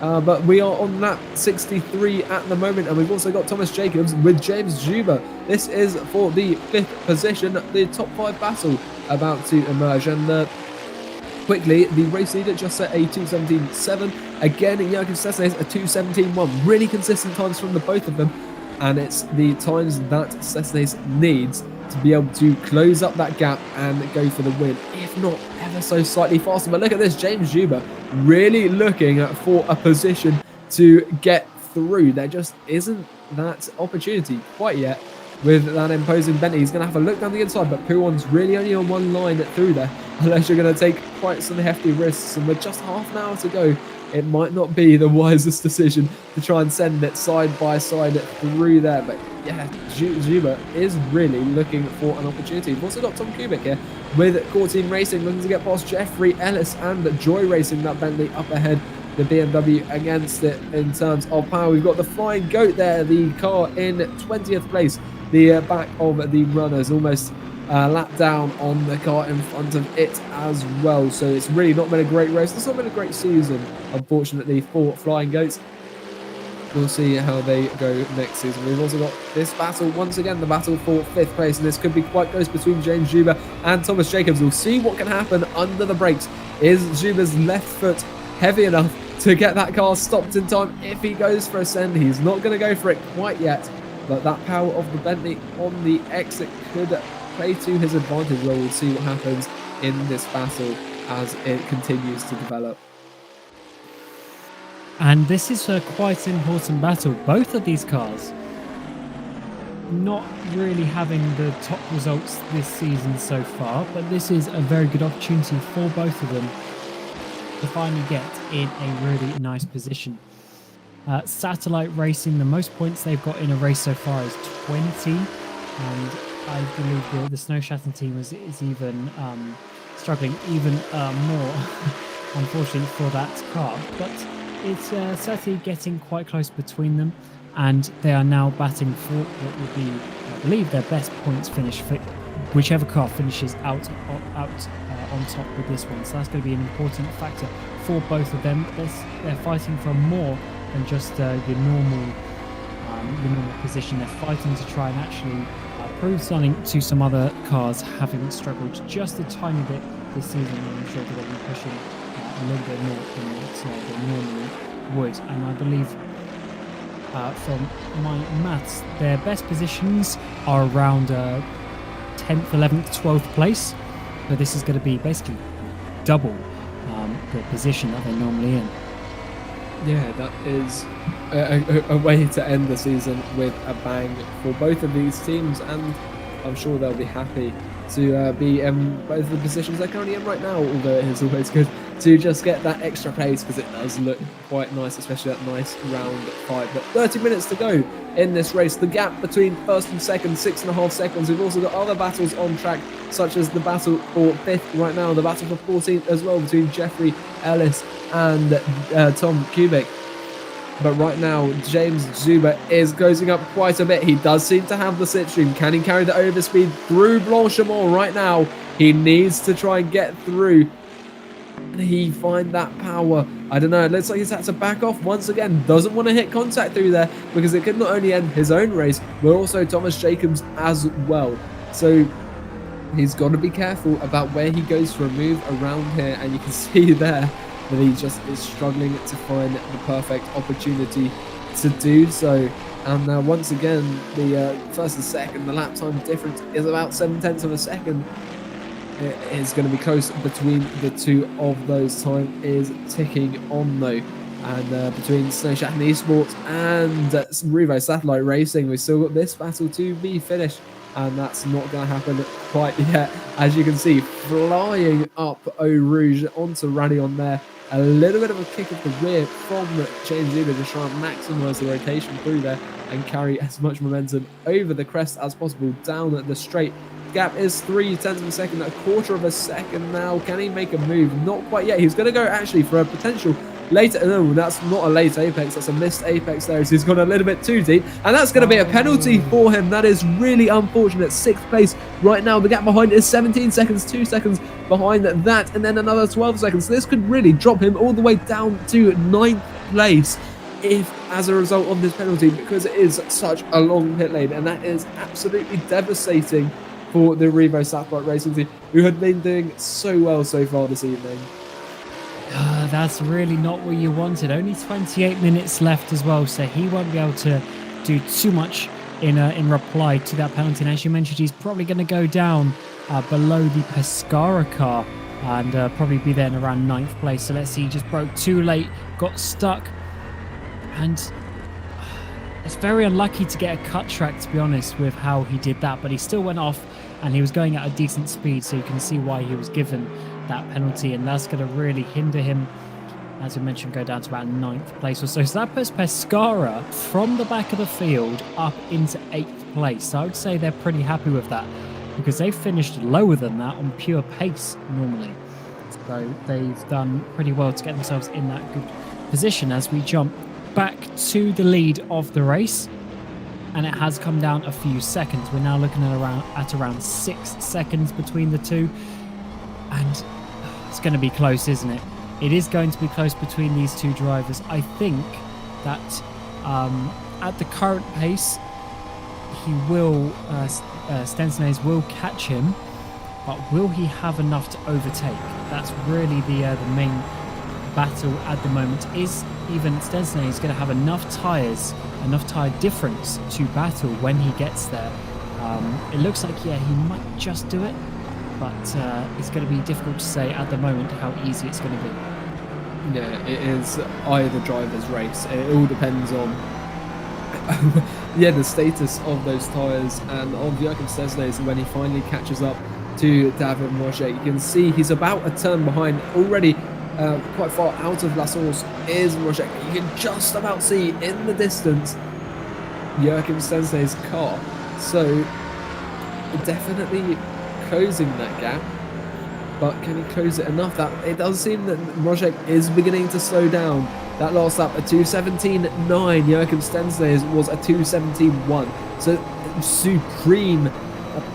I forgot the word now.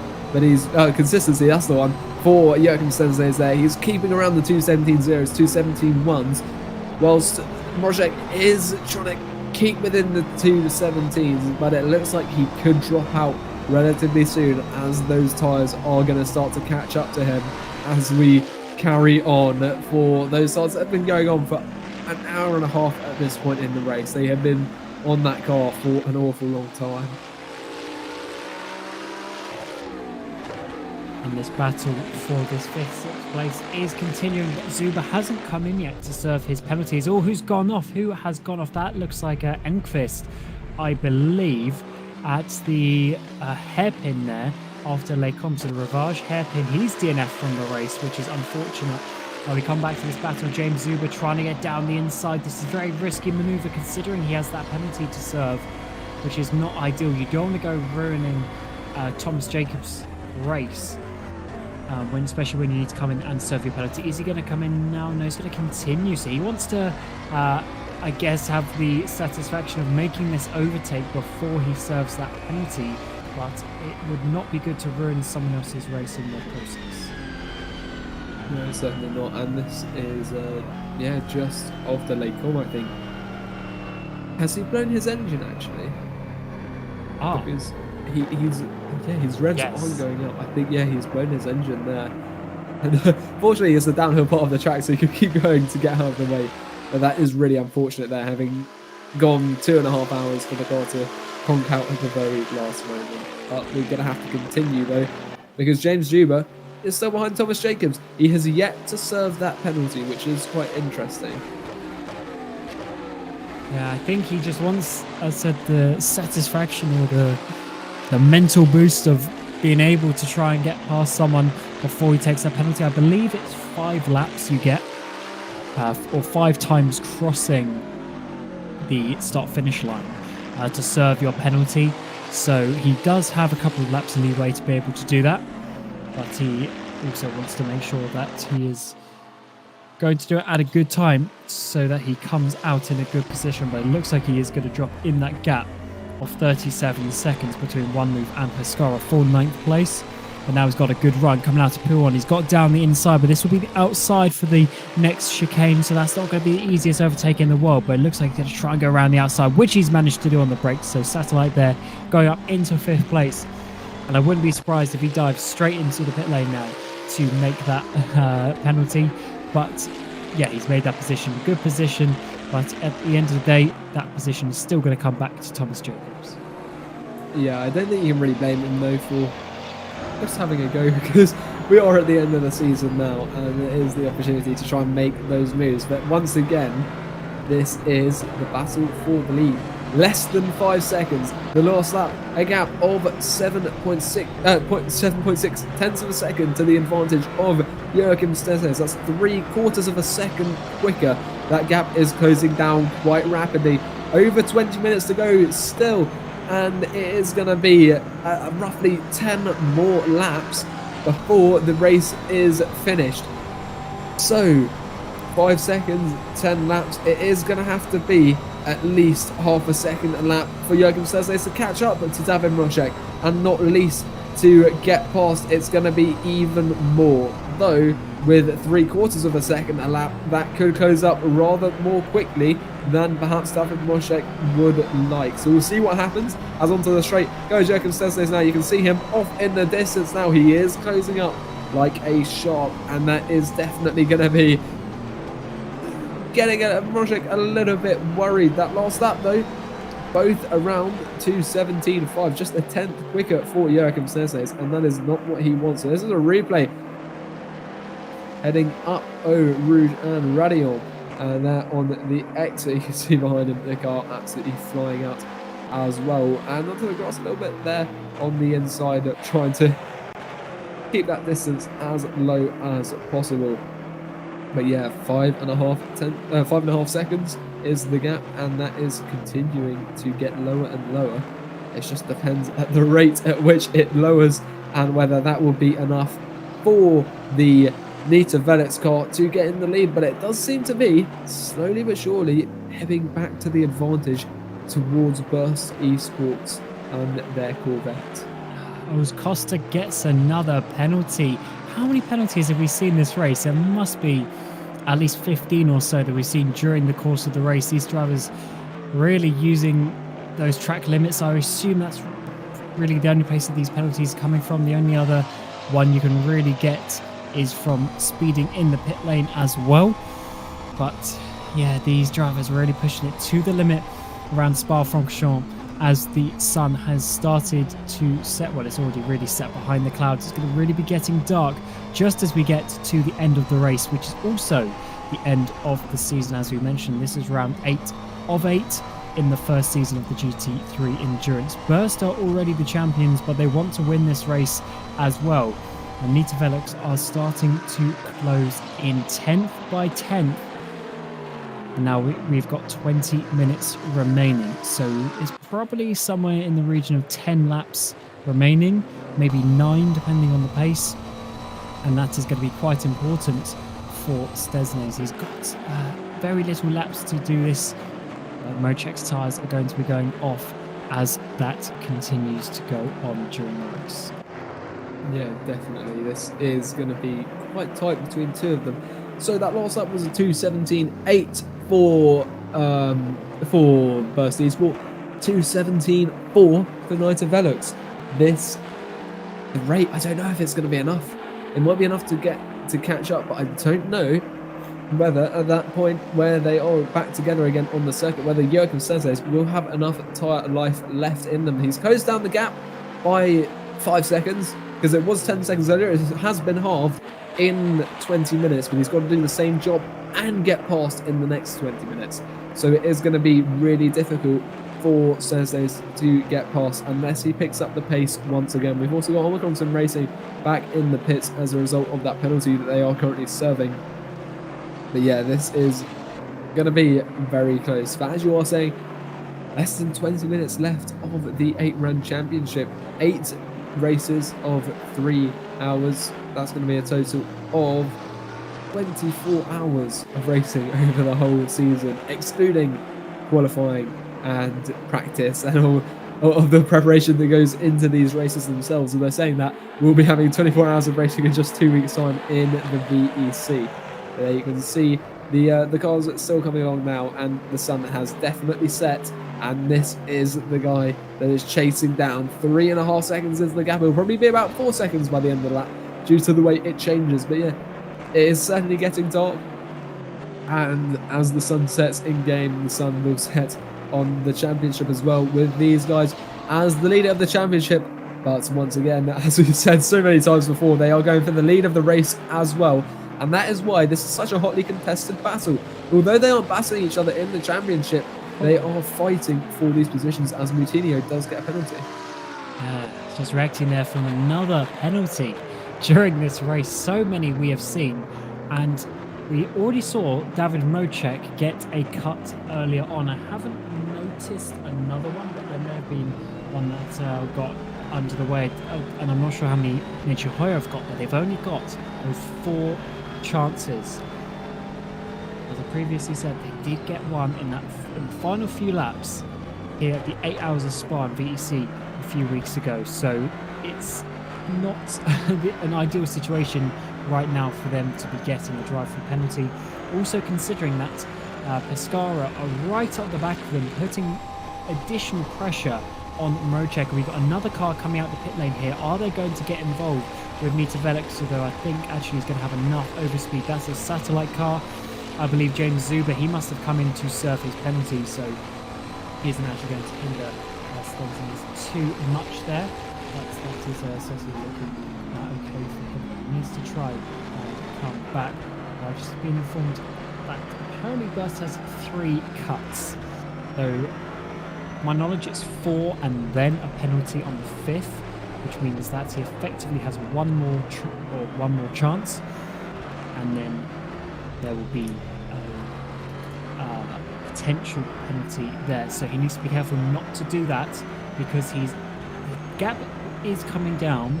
But is it worth the risk of getting a drive-through penalty? Probably not. No, I would agree. It's definitely not worth the risk. Although in all fairness, a drive-through penalty will guarantee that they finish in second place either way. So there's still that leeway to push, because the gap between first and third is 1 minute 17 or 18 seconds to Evolution Motorsports. So there is still that influence to try and push it right up to the limit. We've got 15 minutes to go, so there is still that leeway for just that one transgression of the limits.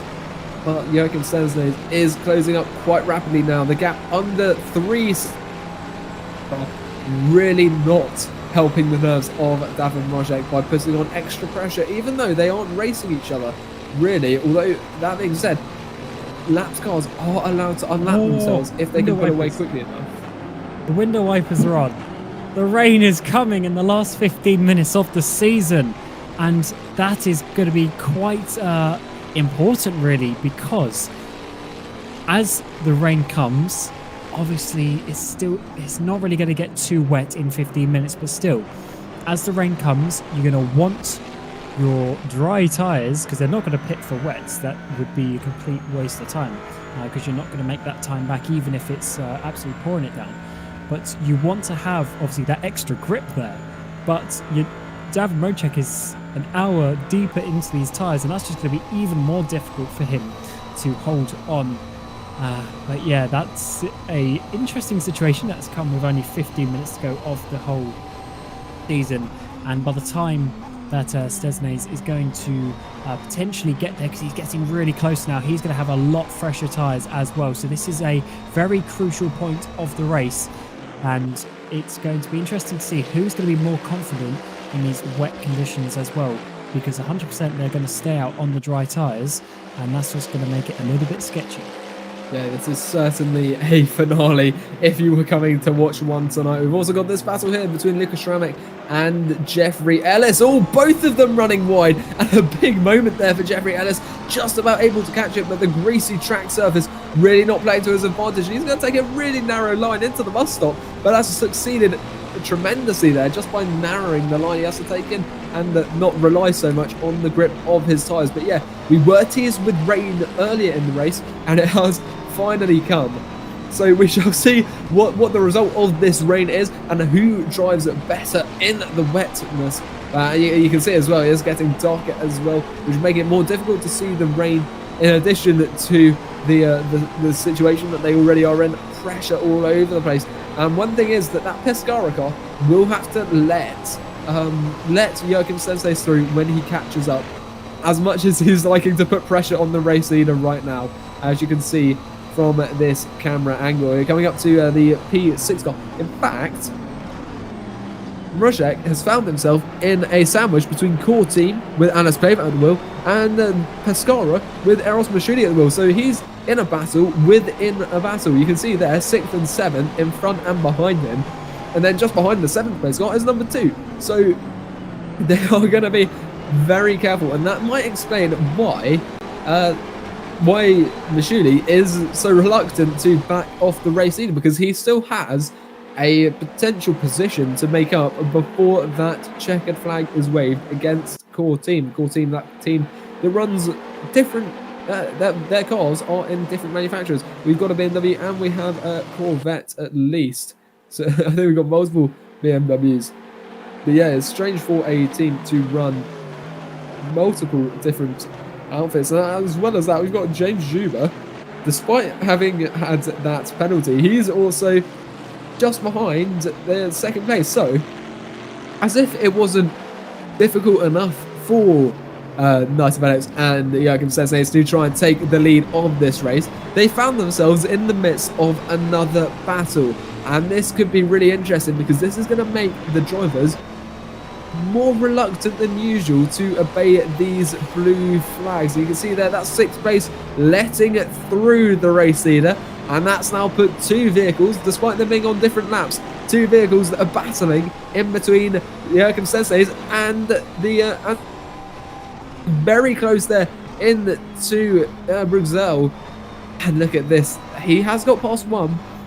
He was flashing like a madman coming it through Poo on there. 1 second is the gap though between 1st and 2nd as we try and navigate this 6th place car. Alice Playver who is putting a block in, essentially, between the two of them, or that is allowing him to get a level of slipstream along the straight. As we are getting dark, you can see those lights being flashed up ahead because Sensei is desperate to get past before Blanchimont, especially in the rain. That's a big slide. He's just about caught it though. You can see getting absolutely desperate to pass this BMW. You can see how much he's getting frustrated. He is flashing those lights as much as possible, and he's going to absolutely send it down the inside, just like behind. We've got Juba on Mashuli. Mashuli's been hit as well. He's facing the wrong way, and Juba, he's managed to catch it, but I think Juba's just about got ahead. Yes, he has. So a little bit of contact there in that battle for 6th place. 7th and 8th have swapped, but we've got Mrozek and Stesne now finally coming together on the track for the last 10 minutes. It is darkness, it is rain. This is what you came here for,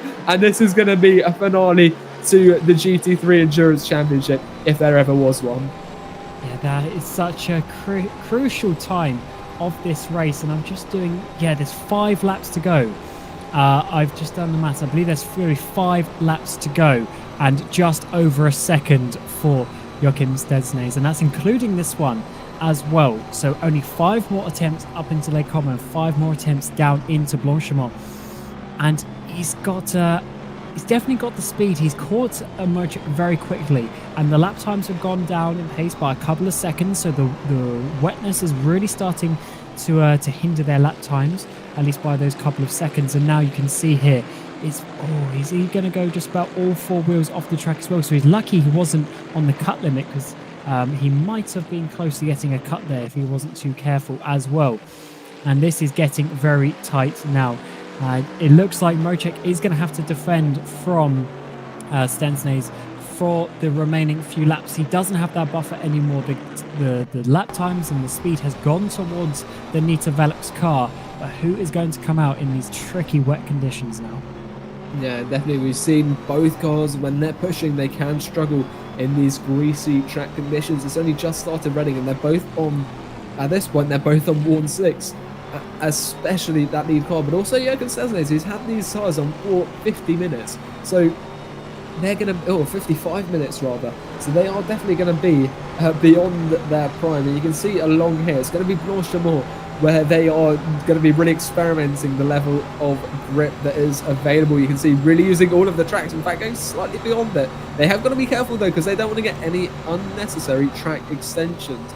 But this is where we are going into the bus stop chicane. Will that be a late move by Joachim Stesnes? He's just about got the rotation. He's had a bit of a side from the contact. Can he try and get a switch back on? He is really struggling for grip though on the exit, but this is very close, and it looks like Joachim Stesnes could go for a move there, looking to the outside of La Source. He's going to have to back off once again, just not finding the room under braking. He's closing up though at the apex. He seems to have that mid-corner speed that just isn't there for David Mrozek, although Mrozek has got the straight line speed to begin to pull away, as is being demonstrated now on the run up to Eau Rouge, followed by Radion now through the bottom. And Eau is definitely something that is beginning to cover the track as it has started raining. But onto the Kemmel Straight, it looks like Joachim Stesnes has had a fantastic exit. He's going to be getting right up in the slipstream. He will move to the right-hand side of the circuit. He will have ABS to help him, as well as traction control, but it's all going to be down to how much grip he can carry through the turn. There's contact as he gets squeezed right out onto the curb by David Mrozek, really getting the elbows out, getting very desperately defensive here. He doesn't want to lose this position. There are just 7 minutes he has to hold out for, but he is really, really getting defensive. He does not want to let this guy pass, but Joachim Stesnes has got a massive advantage, and I think you can just see how much quicker that car is with the advantage as a result of that strategy. Just having the fresher tyres is going to really play to his favour right now. And that was such a send into that final chicane on the previous lap. That would have given him great confidence in knowing he can brake much later than Mrozek, but Mrozek taken really a punch back up at Les Combes. It was a little bit tight between the two on the apex, but they managed to come out of it. There's definitely some damage on both of the cars. You can see a little bit of a wrinkling on the bodywork, so there's certainly been some contact there, but they're all going in a straight line. That's what we are looking for with almost 6 minutes to go. It does seem that the 720S is so fast in a straight line as well, so Mrozek needs to make sure he's really getting these exits. And now up to Blanchimont once again and into the chicane. We saw last lap an absolute send from Stesnes, and this is going to put him in good confidence to do it once again into the final chicane. Is he going to send it down the inside? He knows what it was like last time, but this time wasn't close enough. Mocek was wise to that this time around.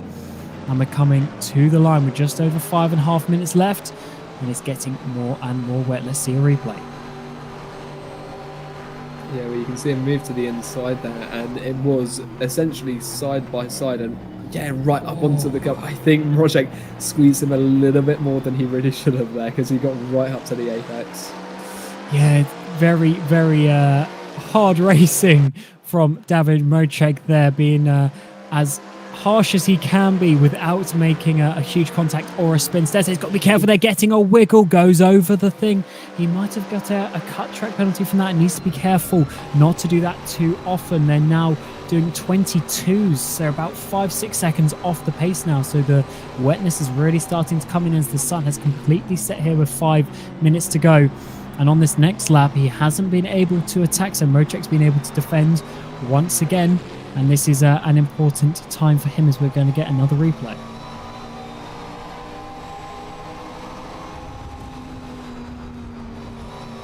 Oh, very good save there. Very good save indeed. He was just close enough, and for the dirty air, and also all over the curb, upsetting the car balance a little bit.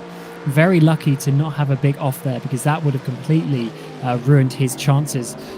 As the time is just coming down and down now, we're coming towards 4 minutes to go. There's only going to be a couple of laps left at the end of this lap, and he's so close to Mocek. Mocek's really going to struggle to hold on to this position. He needs to nail every single exit out of the corners onto the straights. And that looked like a pretty good final chicane from him. Stesnes moving the wheel so much, trying to control that McLaren as he now come out onto the back straight. Is he going to be close enough on this lap? Well, you can see Stesnes is absolutely soaring away at that wheel, using every morsel of grip left on the track, as it is quickly fading due to the rain. But Mocek is doing a good job at holding him off behind. That gap still half a second, and it all depends on how much speed can be carried through Blanchimont here. And it looks like a bit of a slide there for Mocek. That's going to allow Stesnes to close up a little bit down the inside, potentially having a move there. The door is shut just beforehand, though. Also, something to mention is that Juba has actually come to the forefront of that battle he was involved in. But look at this exit from Joachim Stesnes. He is still very close behind that Corvette of David Mocek. He's going to have a look to the inside of Lassour. He doesn't like the smell of that, though, and he's going to tuck himself back in. But you can see just how close they are, and though it says Sparta Logistics on there, we are definitely fighting in the shade right now. And you can see there, is there perhaps some kind of rubbing of the bodywork on the tyres on that Corvette? Oh, that's a big slide for David Mocek, though. That is going to really cost his straight line speed, but I think a similar thing has occurred for Joachim Stesnes with the slipstream, though. He is really, really close. This could be the move with 2 minutes and 35 seconds to go. Down the inside goes Joachim Stesnes for the lead of the race here in Spa-Francorchamps. He's going to go back down the inside, the same move as he tried last time out. There's a bit more contact between the two of them. Off onto the edge of the track as back across cuts David Mocek, really planting it on the apex. This is the closest racing we have seen all night, and it is very desperate between the two of them, fighting so hard for these positions. Oh yeah, getting so close between those guys, and they are just fighting so hard. Now we're seeing Stesnes trying to come back. Mocek, I think that little wiggle actually helped him, because that also hindered Joachim just a little bit. Oh, he's gone wide. That is going to be going off the track, and he's going to lose a good half a second or so there. That's going to put him out of the slipstream, at least from where they are at the moment. He's going to be over a second behind, so we're going to get a replay now of this incident. You're going to see Mocek just lose the rear end, and I think that actually hinders Stesnes just enough so that he loses that sort of the bulk slipstream that he would have got. And now coming out onto the back straight. Oh, another slide once again. Mocek's going to be able to defend now, coming up to Blanchimont and the final chicane, as we're going to be starting the final lap of the season in a few moments' time. And we still don't know who's going to win this final race of the season. These two have completely pulled away from the cars behind. Evolution Motorsports in third place there, over a minute and a half behind them now, as we're going to come and start the final race. And Hugo, we still don't know who is going to come out on top, because Nita Felix are certainly looking quicker, but Mocek has that track position.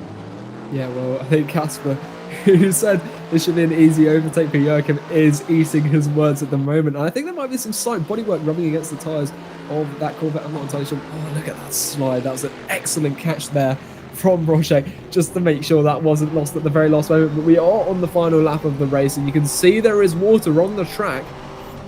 The gap is 0.7 of a second, and up Eau Rouge running on for the final time. All they have to do is try and hold on to it one more time, make sure they don't lose it. Onto the curb though, getting right across the corner of the track. That's going to be the last lap as well for Burst Esport. That was invalidated, so they can't make any more mistakes or they will get a drive through. And I'm not sure what that will mean before they can even serve it, but we've got 10 seconds left. It will be checkered flag at the end of this lap. David Project though holding the inside, holding that chicane.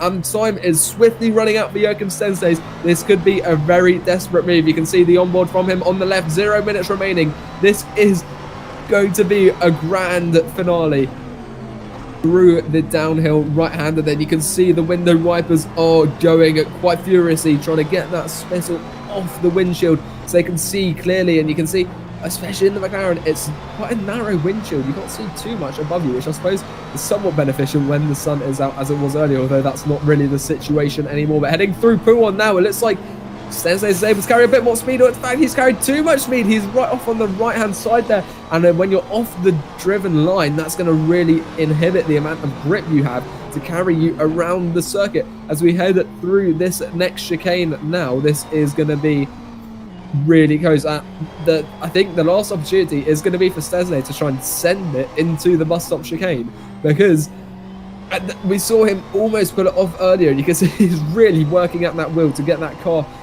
everywhere it needs to be. But this is going to be absolutely fantastic. Will Stesnay make a move into that bus stop chicane? What do you think, Cameron? I think he's going to absolutely send it. We've seen him done it twice before into this final chicane, and he's in a decent position now. I think he's just going to absolutely send this one down the inside. He's gone all the way off the track, a little bit cheeky there, potentially taking a cut, and Mocek needs to defend this. Stensay's going to send it down the inside. Now Mocek on the outside. He's going to be absolutely pushed off over the chicane. Mocek's going to defend from that and take the track position. He's got a penalty.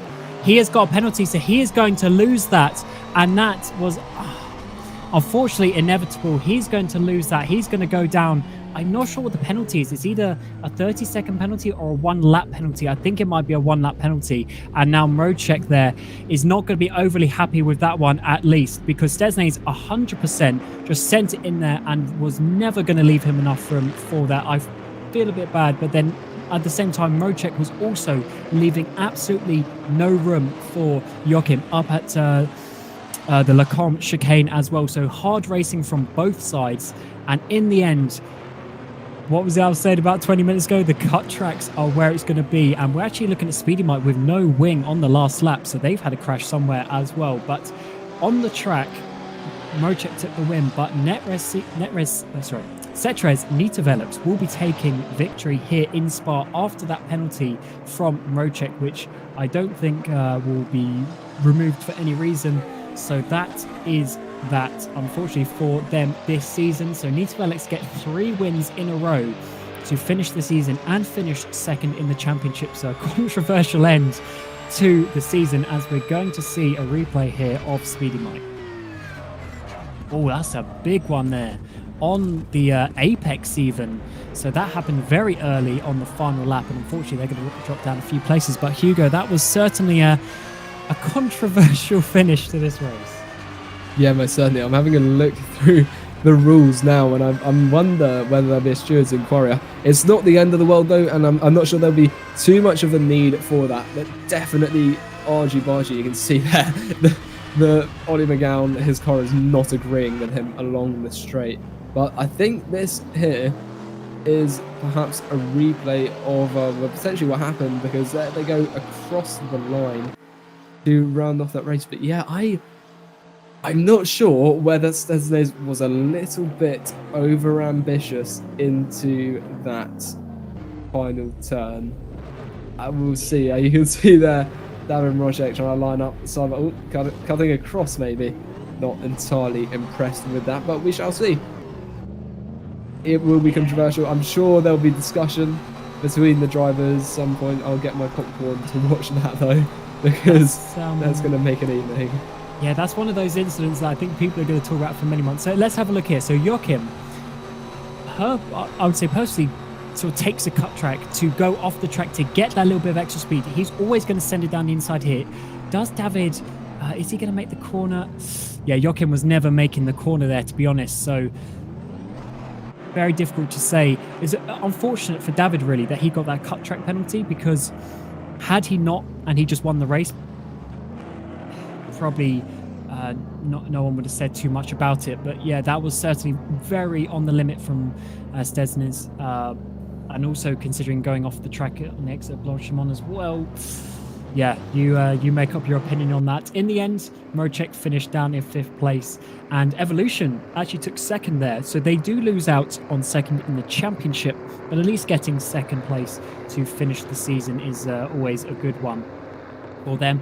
Volante Racing, awesome job for them, up into 3rd with Snow Shatton in 4th place. Burst getting out 5th place, as we mentioned, and for some reason the numbers are a little bit wrong there. It'll be Zuba in 6th place, in fact, for Satellite, and then Pescara in 7th, Court in 8th, One Move in 9th, and ProSimTech in 10th place. So yeah, I think that incident is going to be talked about for quite a while, and they already are in the chat, I can see. But I'm sure there'll be discussions going into the night about this one.